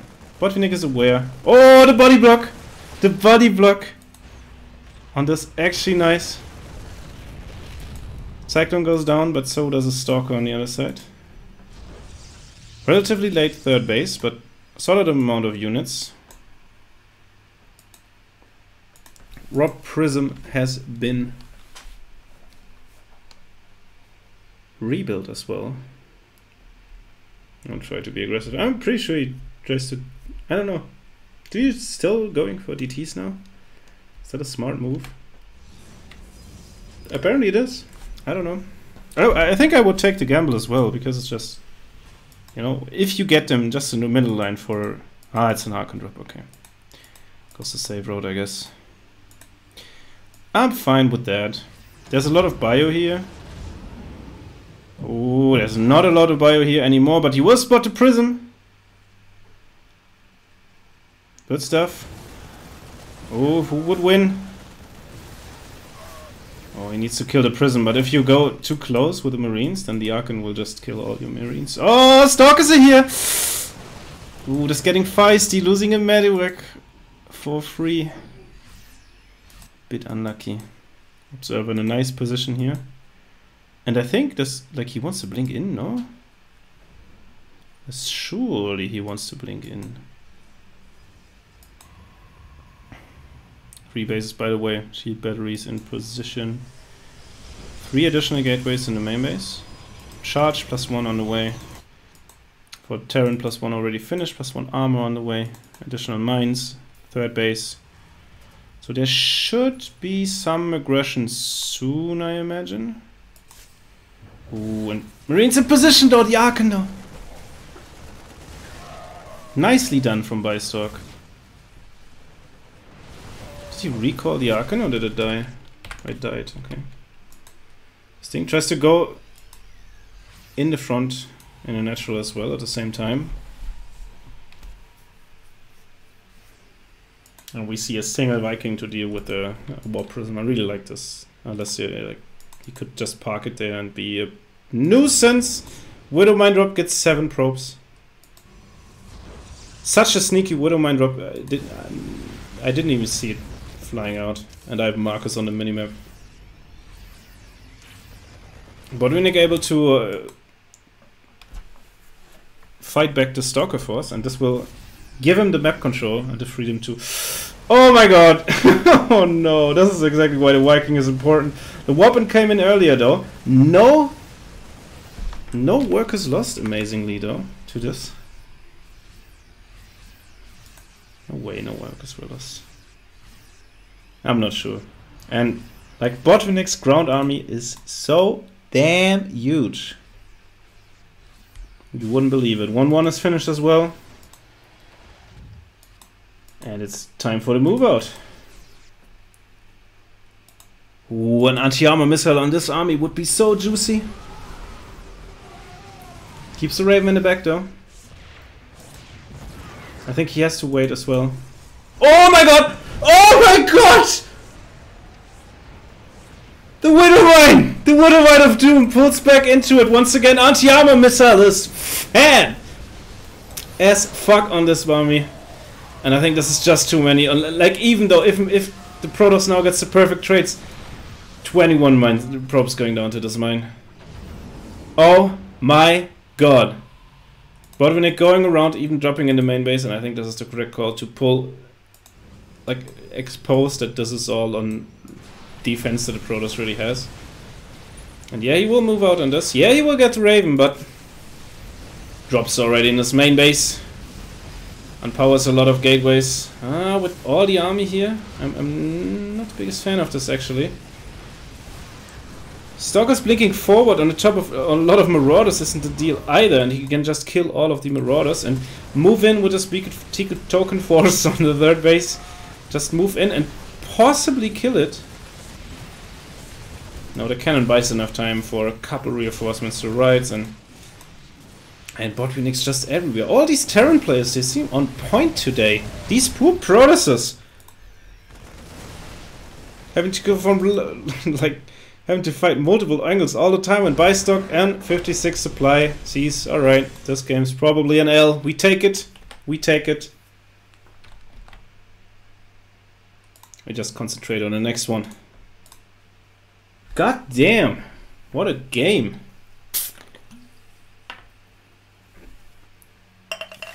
Just Botvinnik again with like, and this game he didn't. That wasn't even an all-in or like a well thought-out timing or something. It was just building a lot of units and relentless aggression.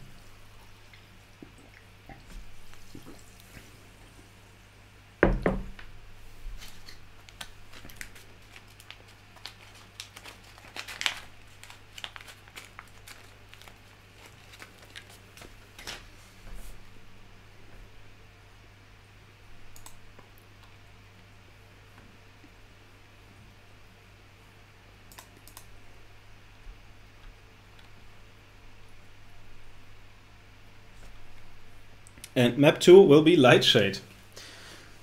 Alright, alright, alright. Interesting. Interesting. Let's see what these both of these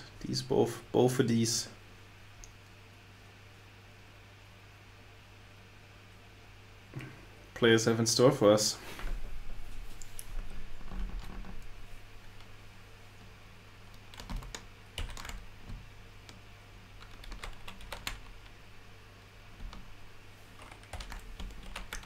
Let's jump in it, shall we?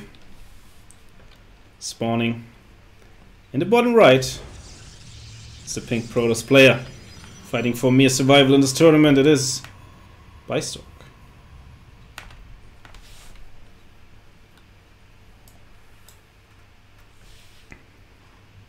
In the top left, representing Genesis Gaming, one map away to face Beyond in the grand finals. It's the blue Terran player Botvinnik. Oh wait. Alright. Okay. Alright. Hope you all don't have vertigo now.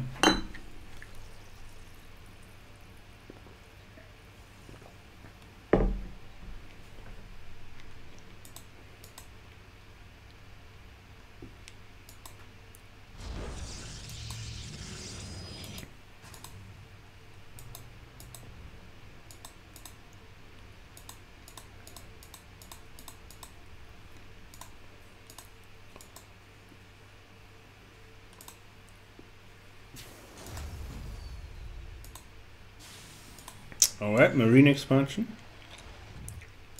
Well, I guess the expansion is technically still a question mark. But welcome. There it is. Alright. Oh, hello! I didn't even saw you, little fella. What are you doing? Huh? What's this nasty pylon you're building there? What is this supposed to be? Gateway, alright. Alright, proxy gate. And this build looks quite normal for Botvinnik now.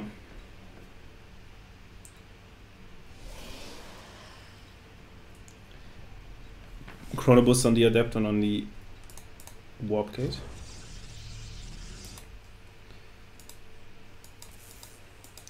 And this is rather standard from Botvinnik as well. I mean, this is obviously holdable. Where's the Marine? Oh god, it was so. Oh god. Oh no, you're going Marine first and it still dies? That's so tragic. Alright. Nonetheless, bunker in the front is one of the big key things. Be able to holding this, and this doesn't cost you that much, to be honest. Adept there. 3 Marines already enough to beat an Adept. And with a bunker, just gets a bit better. Yeah, more Marines popping as well. Alright, what do you do? What do you do, Bystock?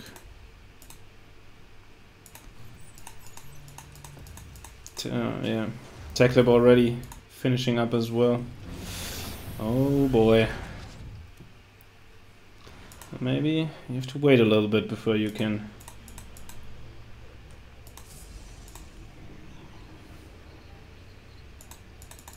Ooh, 3 Stalkers. Alright, alright. This is a much scarier army.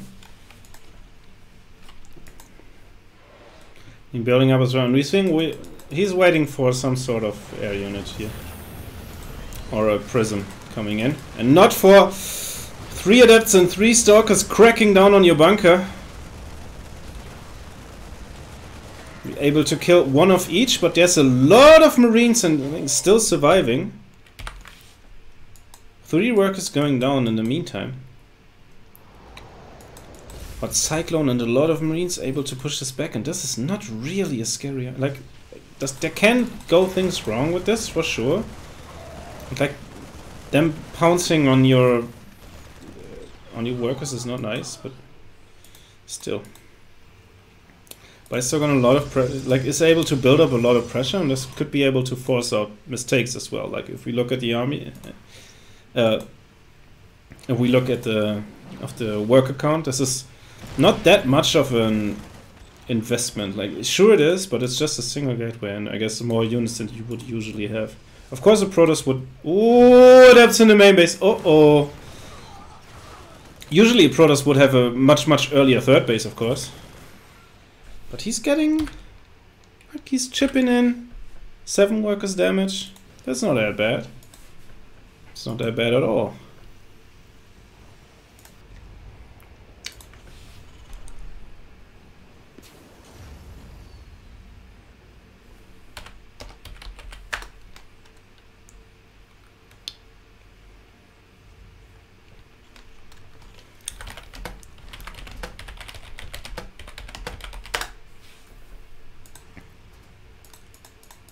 Alright, we have Stim and we have Glades and plus... What in the memory is this build?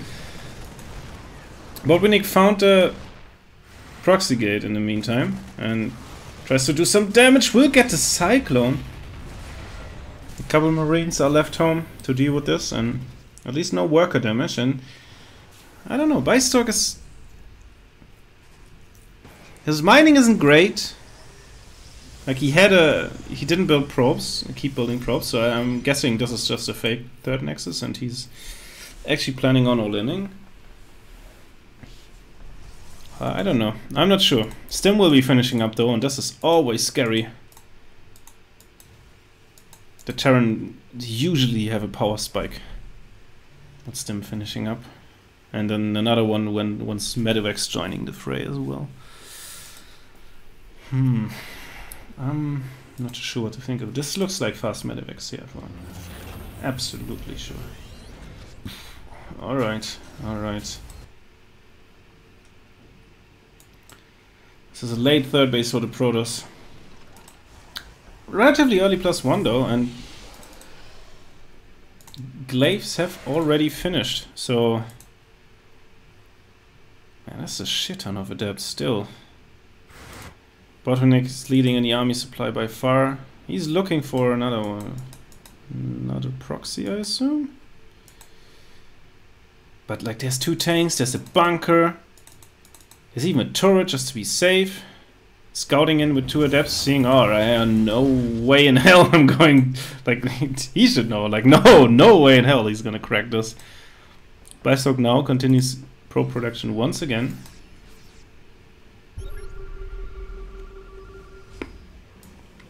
Important scan, not gonna lie to you, really important scan, because he knows, oh, I'm not going on top of this with this Bioforce, I'm gonna chill with my tanks and let him run into me. Oh, Shades on top of the tanks. Could be really huge. First thing's going down instantly, second one follows up quick as well. Not all of the bio units firing actually on top of the adepts. And ooh, what a trap. And Adept's actually trading really well against this lot of bio, and I think Bystork's looking like he's gonna run away with this. Yeah, the Terran army supply seems kinda good, but most of us is in production, really. Bunkers being broken. Oh, please, please, please finish the shade. Please finish the shade. Please finish the shade, you know. Oh, so close. No way in hell he can actually go up there. But I think Botwinick has been broken. I'm not sure if you can recover from this. Oh, he had the Marines on... didn't even have his whole army at home. I mean, yeah, third base is finished, but... Mine's getting picked off one by one as well. And he's just ready to shade one last time into this SCVs and seal the deal with this game.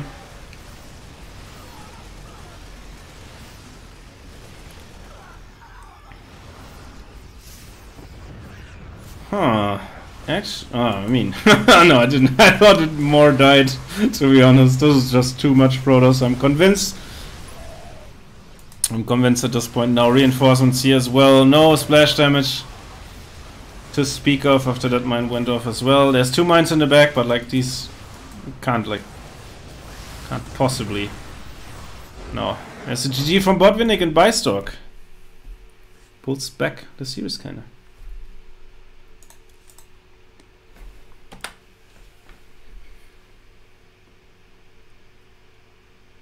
Well, well, well.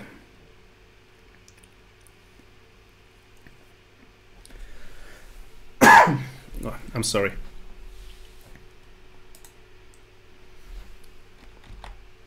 This match will actually go to a game 3.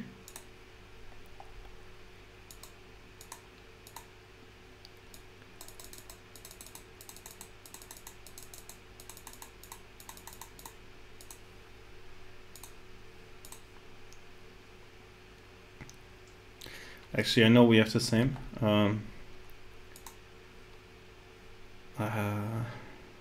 Just waiting for the match. I'm gonna mute myself in the meantime, and we will be back in a second with game 3 of this best of 3. Stay tuned.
We have a game 3, ladies and gentlemen. It will be on 2000 atmospheres. I hope we haven't seen in a while, have we? Let's jump into it. On the bottom left. Playing for a spot in the grand finals.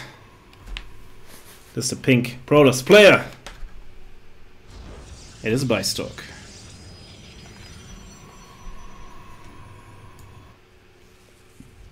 And the top right, building a macro Rex again. I mean, it worked earlier, why not? Representing Genesis Gaming is the blue Terran player Botvinnik.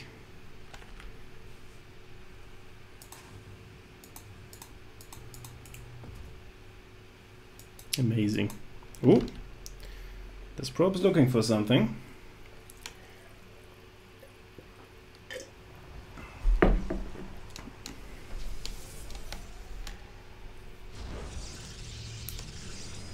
It just looked if there was a barracks in close proximation.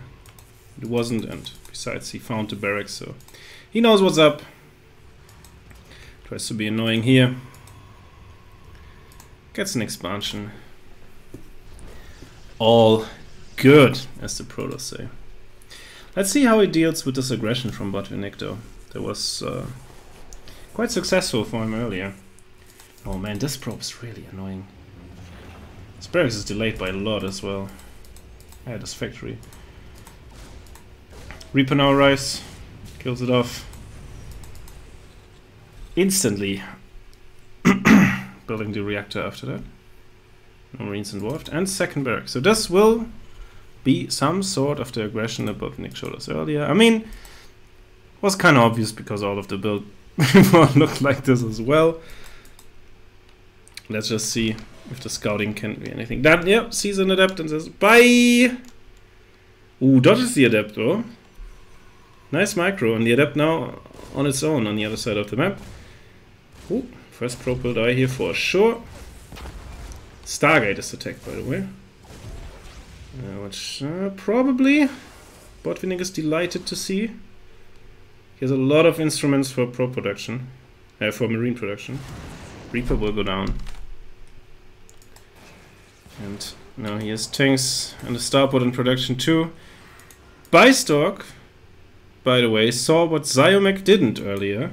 He saw that there is no natural in production.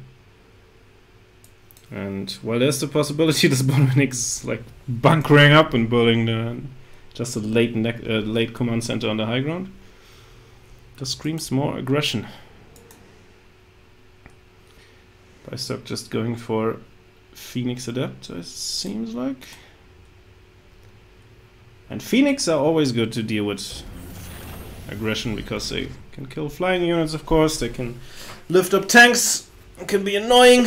They can delay pushes by quite a lot. This is all feats that you want to have in defending.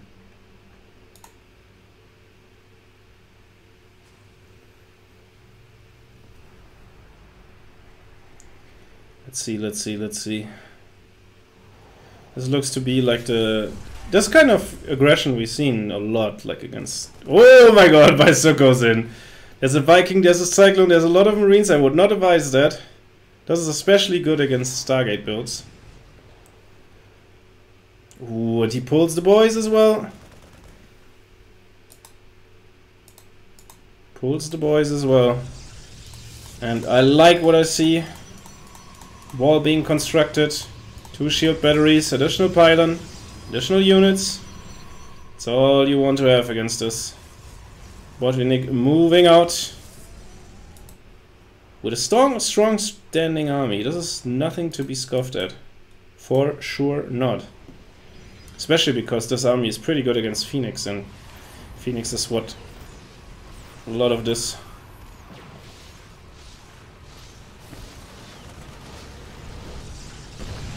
a lot of the army supply of Bystork is in.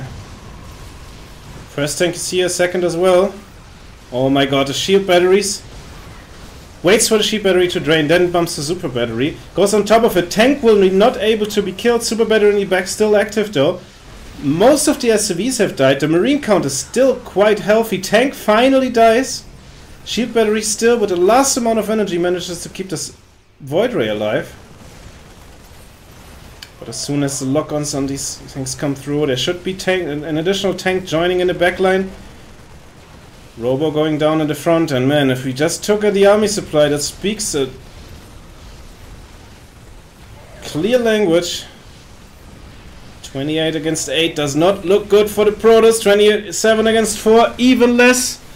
Tank postured up here, getting repaired as well, and it's just too much. Botvinnik, one base all in, doesn't care, just goes in and takes the victory in game 3, and will provide himself against the spot with a spot in the grand final against Björn.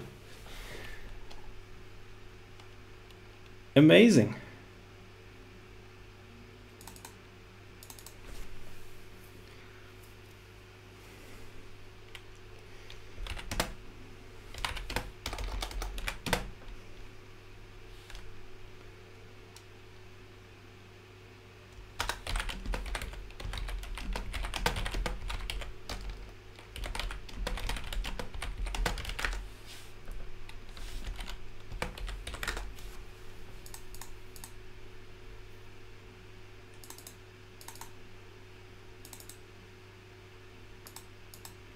Our grand final will indeed be Botvinnik versus Björn. The double Bs. Who would have thought at the beginning of this day? We will end up with a good old TVT, which is, if I don't know what race Redo is, but it seems to me these two were the only 2 Terrans in the tournament that I've casted, at least.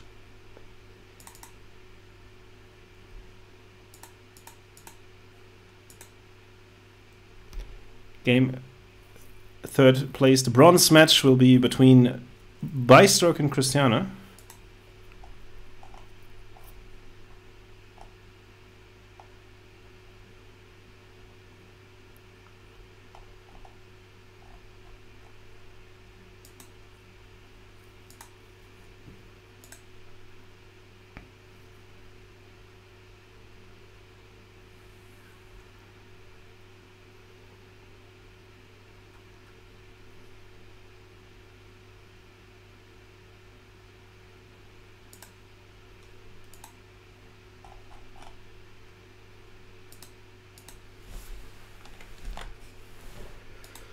And let's see, we're just waiting for the vetoes to come in for the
Good people watching the stream, are you ready?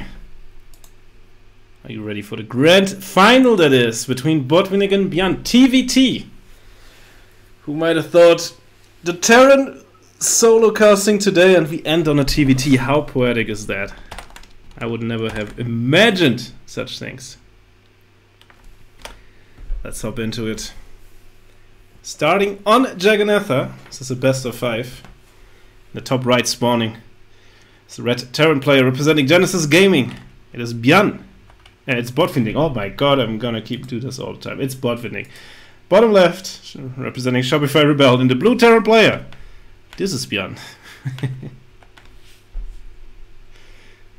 Now let's see. Let's see what kind of TVT awaits us. We have the 1 hour legendary chess battles with tank lines and turrets. Or we have the quick aggressive kind with Reapers and Aliens. Let's find out. That being said, that Björn is kind of a weird TVT player in a way, because he often prioritizes medevac production over Viking production, and usually you want to have the air dominance, the air superiority in TVT, because tanks can shoot farther than they can look, or than they have vision.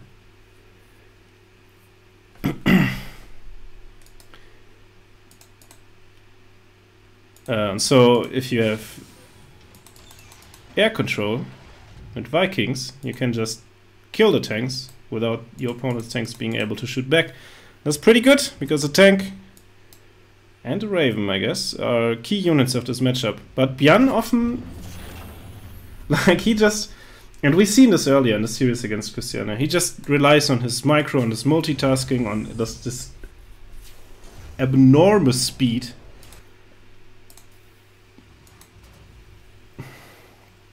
Both players with pretty mirrored builds, by the way. And tries to outmaneuver his opponent. And therefore he often just builds, even if he gets behind, he just builds medevac and tries to drop all over the place. Just a shit ton of Marines and medevacs. I'm pretty sure we were able to see something like this out of him. Botvinnik's just checking around, just making sure there's no proxy buildings. Mostly barracks being built here. And both players going for the Hellion follow-up. Botvinnik goes for a third Reaper though. Well, Björn goes for the earlier reactor. This could, like, there's some situations where this could have a massive impact, but I just say probably not. Oh, we'll see about this. Alright, Björn instantly. I guess this is one of these Cyclones build, I imagine. Yeah. Cyclones for control and for defense, like if your opponent tries to get a little bit feisty with these early units. Cyclones are really good in dealing with that. And he goes another tech lab for Ravens. Alright. Ooh. Early third gas from both, but I guess it makes sense, like wanting to have a lot of tanks and Ravens early on, that's just gas intensive as hell. So you really wanted early third gas. But going in here. Alright. Why not? Cyclone there, getting the first Hellion for free, and we just see why Cyclones are so good in dealing with this early aggression. Oh, Björn not going for early Ravens, but for Banshees. Hello! Hello, is this a Russian Terran playing? Hello, what is this unit? Interesting. Interesting indeed. The thing is, Botvinnik went just single Cyclone on his own. Should be able to deal with this Banshee, because there's no cloak as well. So this is just trying to find some damage on his own. Goes Raven after it. Interesting. And moves out with the other units as well, with 2 Cyclones. Maybe tries to kill, like, all he wants to do is kill this Cyclone. And then find damage with the Banshee, I imagine. Or just distract with the ground force, really. Ooh, and Björn finds a good initial fight, loses all the units besides the Cyclones, but they're not that important. Banshee being stored away. Maybe for later usage. We will see. We will see.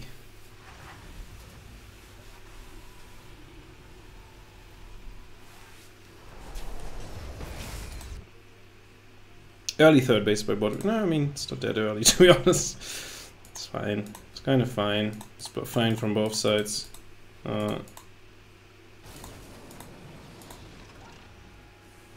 Yeah, both. I don't know. I like both players kind of chilling, I guess. This is just Raven and Cyclone, such good. Like, even if there's two Cloak Banshees coming in, that's like perfect defensive setup for that. Raven in the front, just to check that out. Sees, alright, still two Cyclones there. Nothing to see here.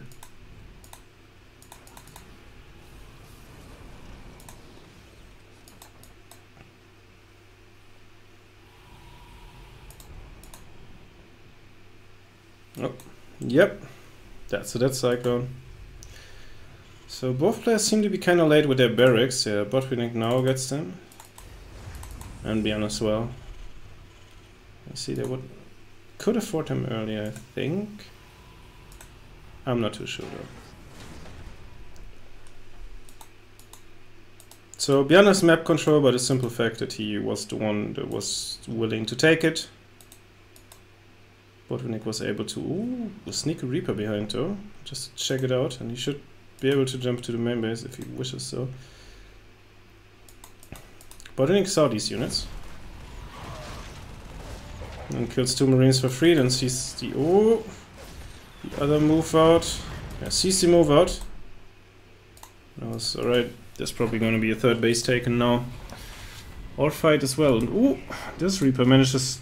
will be maybe managing to sneak in, I don't know. Checks the other third base location, and Jan's now landing his command center down there. Reaper will die before he finds that out though. Botvinnik can't be quite sure about the seriousness of this commitment, and I don't know how. Oh, I just want to say I don't know how about Bjarne's 6 workout, but of course it's the Banshee! It's the goddamn Banshee! It was chilling there since early game and no one was ready for that. All the Ravens and Cyclones were in front. Push away this thing and just Bjarne got a shit ton of damage with a Banshee that was just chilling here for most of the game. Well done! I think he doesn't even have to really attack now because he's 8 workers ahead. And like, to be fair, in attacking into 5 siege tanks, no bueno. No bueno at all. And Bjarne postures up a little bit. Ooh, we'll be able to hit this.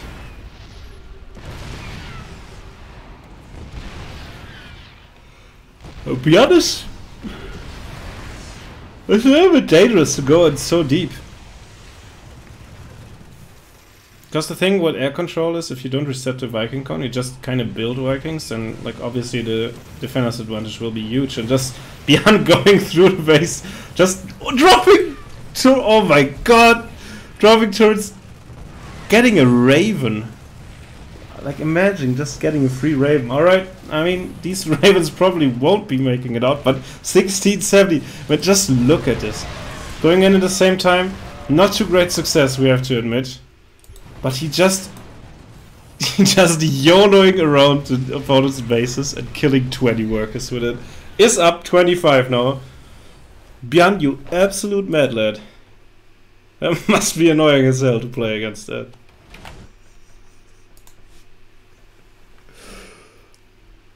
Just Bjarne things. And there we go.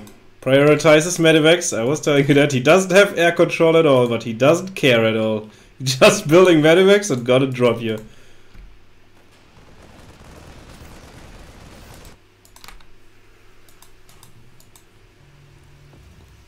Defense still looks solid for Botvinnik, but Bjarne's already building his 4th base, and there's no 4th base to be seen. Armory is late as well. I mean, also for Bjarne, so that's not really that big of an issue, to be honest. A bigger issue is that Bjarne, who is quite ahead in mining already, will be ahead in Will be farther ahead because the fourth base gonna be finishing now. I just saw that apparently Björn mines more gas. Oh, because this is still... Oh, yeah, that makes sense. Just single drop around the map here, just chilling. Björn's testing the waters a little bit with his army. Because of a sensor tower, this will be noted, of course. We see that Björn's playstyle is really built around just taking good engagements, because the tactical... what's it called? Advantage is surely with Botvinnik, with just having air control and tanks, and still having Ravens, of course. Because Björn just like in int, he killed 20 probes with them, but 20 SCVs with them. Drop, by the way. Let's drop 2 here, the rest in the main base. Björn is just so active. There's a double drop here as well, just in case. Because you never know. He's gonna double drop here as well. But Björn's whole playstyle is just running around circles as the opponent.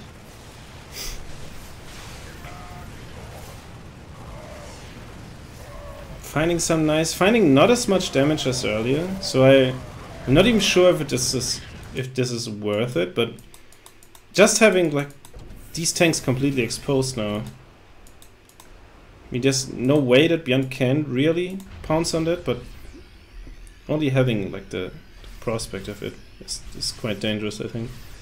And I don't know, Björn's still so ahead. Like he's taking this space as well now. Botvinnik's just now struggling to pull up his fourth base, and he just dropped it the moment he leaves. This is literally the moment he leaves that Björn's gonna drop again. And there's enough units here, enough reinforcements to deal with that, and there's still no really worker damage done, but it's annoying as hell, because Björn pounces on the army on the other side. Tank's not quite sieging up in time, but does it matter? Not really. Björn just has more. And now, yeah, he just now will switch over to the fourth base, and just keeps the tank here just to be a nuisance. Tank's already sieged on the low ground. This could be huge tank shots. Oh my god. Which managed to do that here. Maybe? I don't know. Oh no. Oh no. Reinforcements Marine arrives, and this will be first cleanup for Björn. 2-2 will finish almost at the same moment for these two, but oh, can he? There's a GG by Botvinnik, he knows. Just looks bad. And the first map point is going for Björn.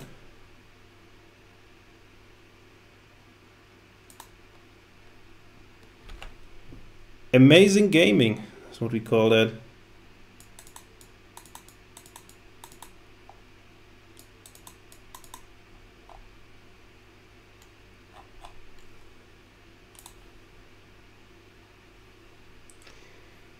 God damn. God, it must be hard to play against Björn, like no kidding. Just imagine that. Imagine just having to endure these constant pressures, like, and then he's winning fights. He's taking, it must be infuriating as well, because he's taking fights that are not that great, like, but he just manages to do something with them, and all ahead. He's 20 workers ahead, and he's still winning fights. It must be so discouraging. Next map of this series will be Lightshade, and I'm just interested to see if this beautiful young man here, he tried a macro game, will he do something else? It is Genesis Gaming's Botvinnik. And the man playing on 200 ping, middle of the night in Korea, doesn't even matter. I mean, it's not that late, I guess, at this point. But still. It is Spotify Rebellions Björn.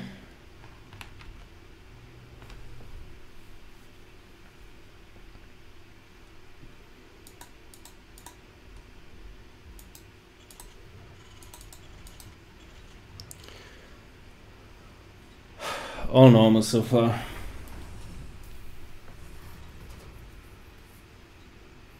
(16, 17 gas from both, yeah. This is just the usual old thing. I mean, it can turn into aggression quite quickly, but it doesn't necessarily have to be. A CV scout from Botvinnik. None from Björn's side, as of yet, of course.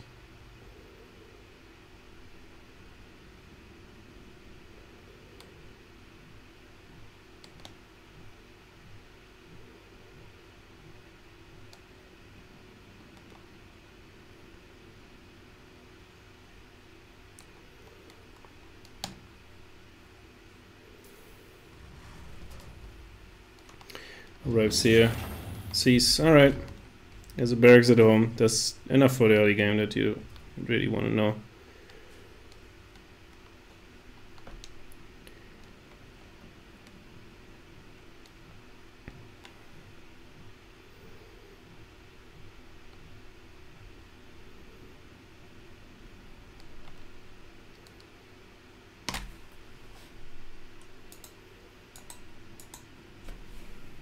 And Björn will first scout with his Reaper now. See what he will be able to get done with that, if anything. Ooh, gets the first shot off. Almost eats his own grenade though. Surely not. Force the SCV. I don't think this is already ridiculous amounts of damage.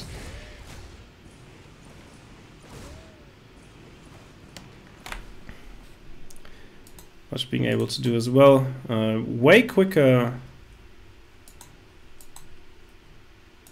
reactor, but ooh, we like to see that. Reaper reactor into double Reaper. This could be a wonderful build. Doesn't seem like it because usually with the version I know you go straight up starport. But we will see. We will see. This could be a beautiful build called by connoisseurs of Terran, the Chinese build. It's quite strong. It involves heavy attacks with Reapers and Hellions and a Liberator. Well, let's just see what this small force will be able to do.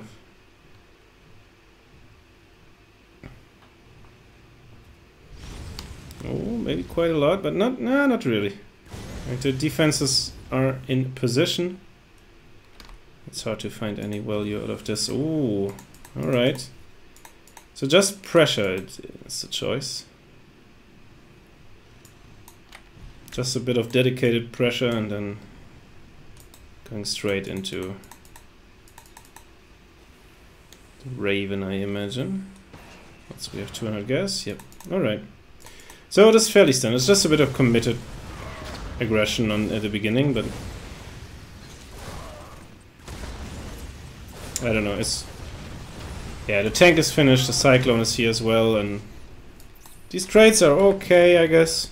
Oh, this one's like it's just a little bit worse than what Björn is. But Botvinnik will be able to just retreat with a couple units and. Oh, he has a Raven production. He started tank production as well. Björn is a little bit ahead of that, of course, but it's all fine. This is a decent position to be in. 2 workers behind is not perfect, but it could be worse for sure.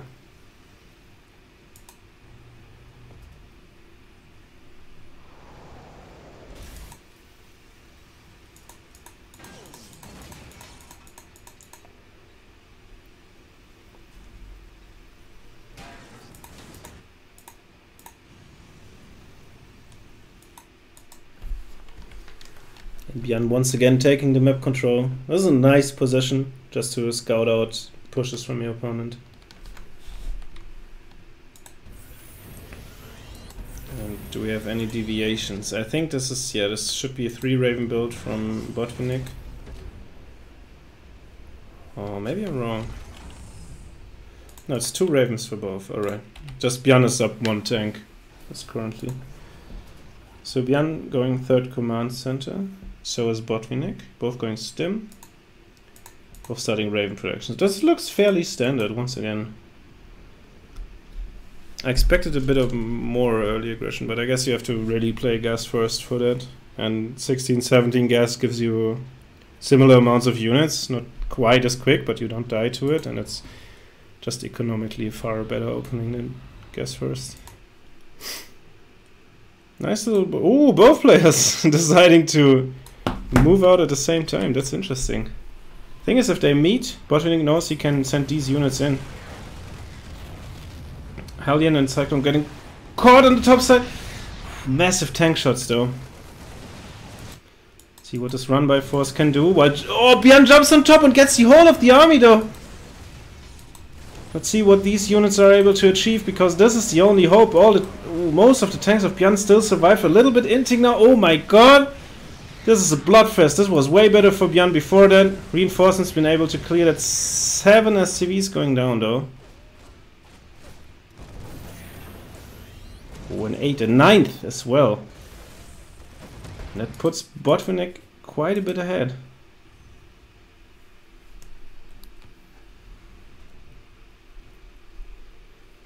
In workers, though. In army supply, Björn is still leading. And there's potential for a counterattack now.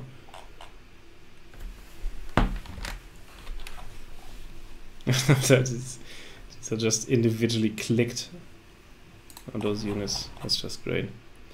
And I wonder if, like, with these next two Vikings, will Björn just go? Yep. Repair his units up, and then, like, he knows there was damage, and he has to, in some way, deal with that.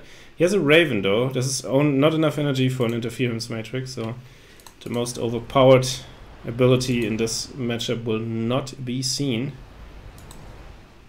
Viking count is the same, so that would favor Botvinnik because of defender's advantage.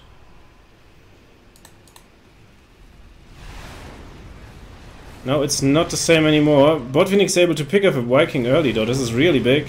Trades Viking for Viking.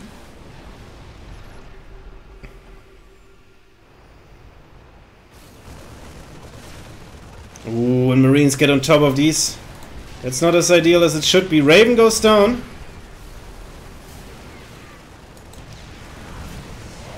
Oh my god, I'm not sure what to call here, obviously. Anyways, that's so hard to do. I think Botvinnik is winning this fight, but Björn is winning the war. Oh, he killed 21. He killed all the SCVs in the front, of course. And even though this was a hold, this was a costly hold, Botvinnik just knows he just lacks the production now to deal in any way with any further aggression that might come out of Björn.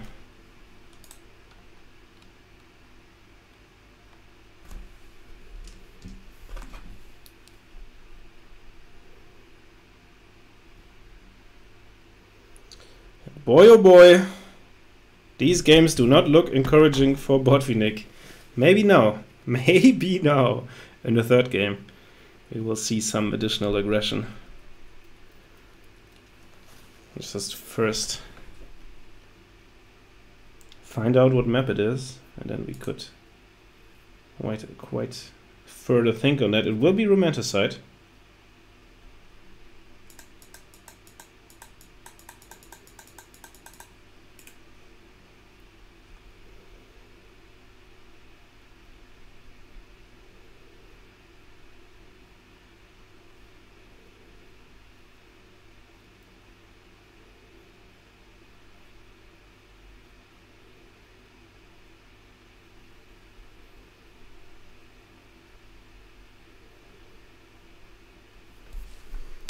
And we in.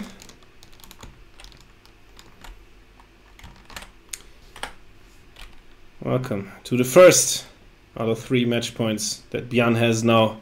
Fighting for his dear survival. It's Red Terran player Genesis Gaming's Botvinnik. In the bottom right, Shopify Rebellion's Björn. The mentioned 3 match points. Björn sent out an SCV really early. Hello, little friend. What are we up to today? Huh? How's the weather? How's things going? Oh, this is the barracks. Alright. Alright. Let's see what's happening here. I mean, it's just a single barrack, so I'd be interested to see what it is. Just a mix-up from Bjarne, I imagine. It's still 16-17 gas. It appears not to be 16-17 gas for Botvinnik though. Ooh, does he try to go just Reaper first expansion and try to greed his way out a bit?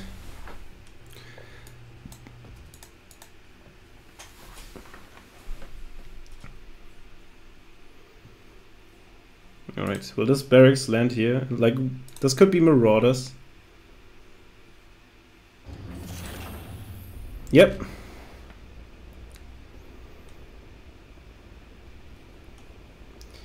Oh boy. Botvinnik scouts though that there's a factory being built, and he will scout in a second. I'm not sure if he's aware of what's happening, but I would be shocked if he doesn't scout this corner. Let's keep a close eye on that. He sees there's severe returning as well. So yeah, I mean, he obviously knows it's just a barracks. Alright, let's see if this can do any damage or not. Botvinnik, oh, I don't think he is aware of that at all.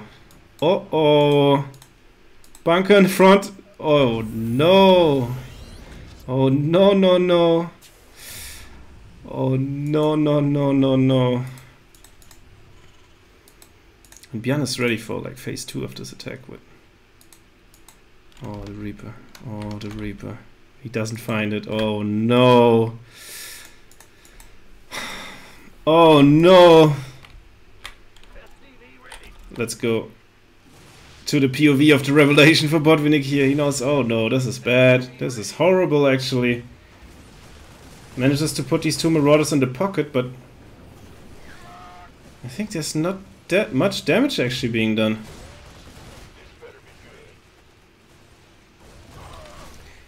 There is not that much damage actually being done at all. 2 workers falling, but all the Marauders dying.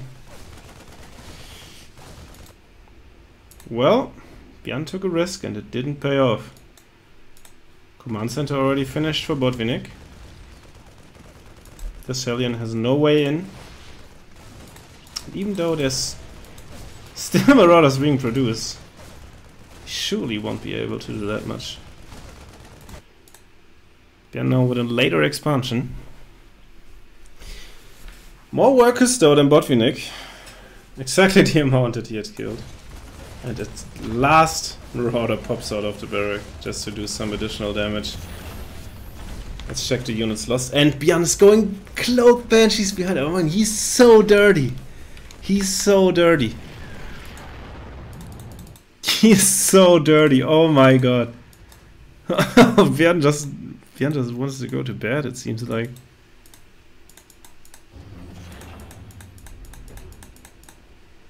Cyclone though, good start. Tech lab as well, so we have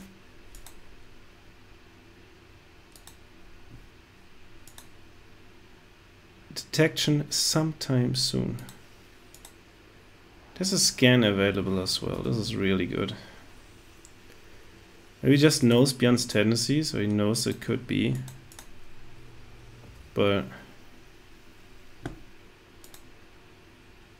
keeping a scan here is just really, really good.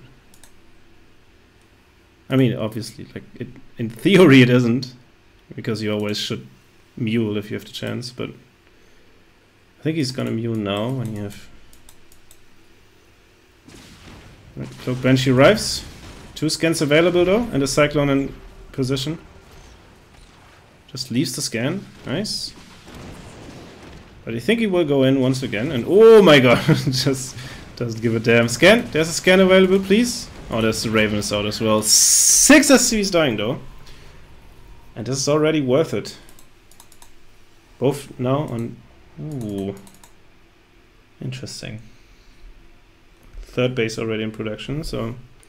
Just trying to go hyper greed. 2nd Banshee here as well.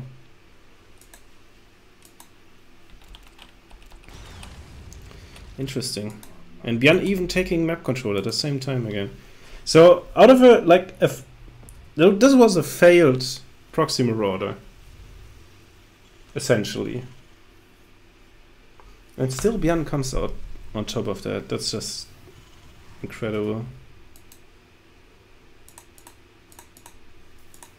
Now we have all the good stuff, tanks being built, double marines being pumped out, third bases in production, ravens coming into play.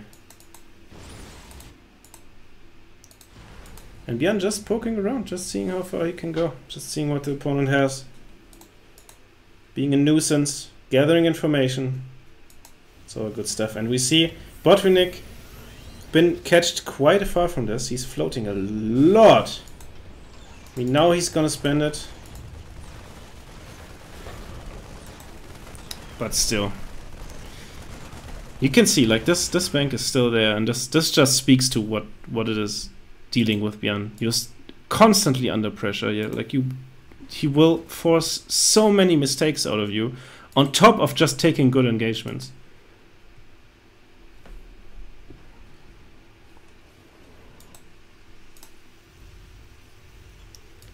And Bjarne, does he wants to push on top of this? I mean, this could absolutely be. I mean, he sees the tank count, like he knows exactly what's going on. It's going here, that's just a cyclone thing. No scans left, I think. No, 2 scans. 3 scans, alright. This Banshee should by all rights, not doing as much. I don't know what this tank is up to. This tank and his marine friend just frolicking about. It's just a misrally. But like, this is also misinformation again. Like, just be honest. Alright, I guess I'm attacking now. Banshee going back, by the way. And like, Bjarne's units here, he just knows. And Botvinnik doesn't know anything. Let's go to Botvinnik's vision.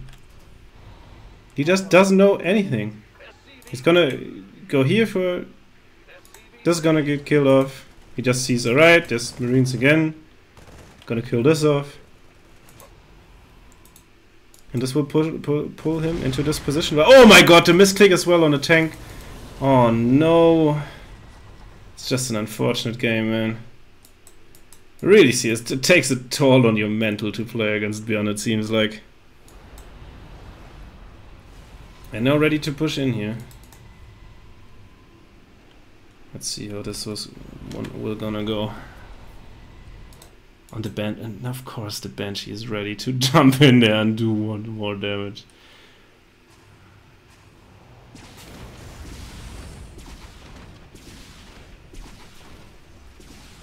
Gets the cyclone. Now just has free reign on top of the scans as well. Sees, alright. There's a lot of unsiege tanks here.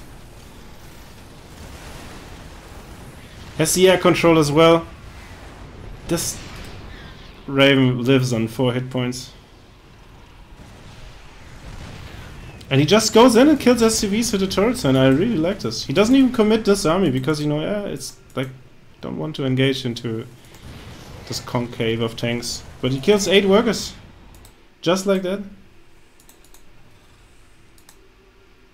Additional barracks will now finish up. And Bjarne just takes his 4th behind us.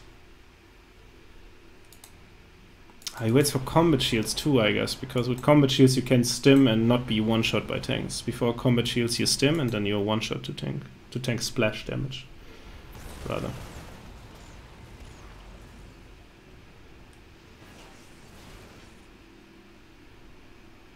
I would like to deny it, but I'm in awe. Like, this is just really good gameplay. Yeah, now with a drop as well. Maybe just used it as reinforcements. I really like this. Nice counter aggression, because he's like, he doesn't know that Bjarne doesn't really want to go in right now. Also, he wasted all his energy on, like, he get damage with it, so he didn't waste it, but he used his energy on turrets, so there's no interference matrices to be had here. Bjarne now going in. Bjarne Botvinnik now trying to get some damage. Bjarne is ready though. Bjarne is just simply ready. Ooh, I like this. Like, these are small moves that I really like. Like, this could get you back into a game if it's... Nice, nice. This is what I want to see. Bjarne is ready, though. Ready for most of this, actually. The turrets here will get probably a lot of damage. Just 3 SCVs, that's not enough. That's not enough at all. And once again, we see Björn just suffocating Botvinnik, who... It looks like unsieges in the wrong moment once again, and Björn just goes in, gets these tanks, GG, but Björn 3-0. Goddamn! If I'm correct, he didn't drop a single map this whole tournament. And if this isn't an achievement, I don't know what is. Impressive showing from one of the former world champions, beating Christiana, beating Botvinnik in the final. I think Redo was his name before that. Without dropping a single map. Really well played. GG well played also to Botvinnik, who showed a great tournament. And with that, I don't think I have much to say. Besides, next week, we're gonna have another CSO Cup, of course, number 31. And with maybe another banger lineup like today. I hope to see you all there. Wish you a good morning, good night, good evening, wherever you are. Take care. Keep supporting us. Follow the channel. Join the Match Arena, join the Discord. And see you all in a bit.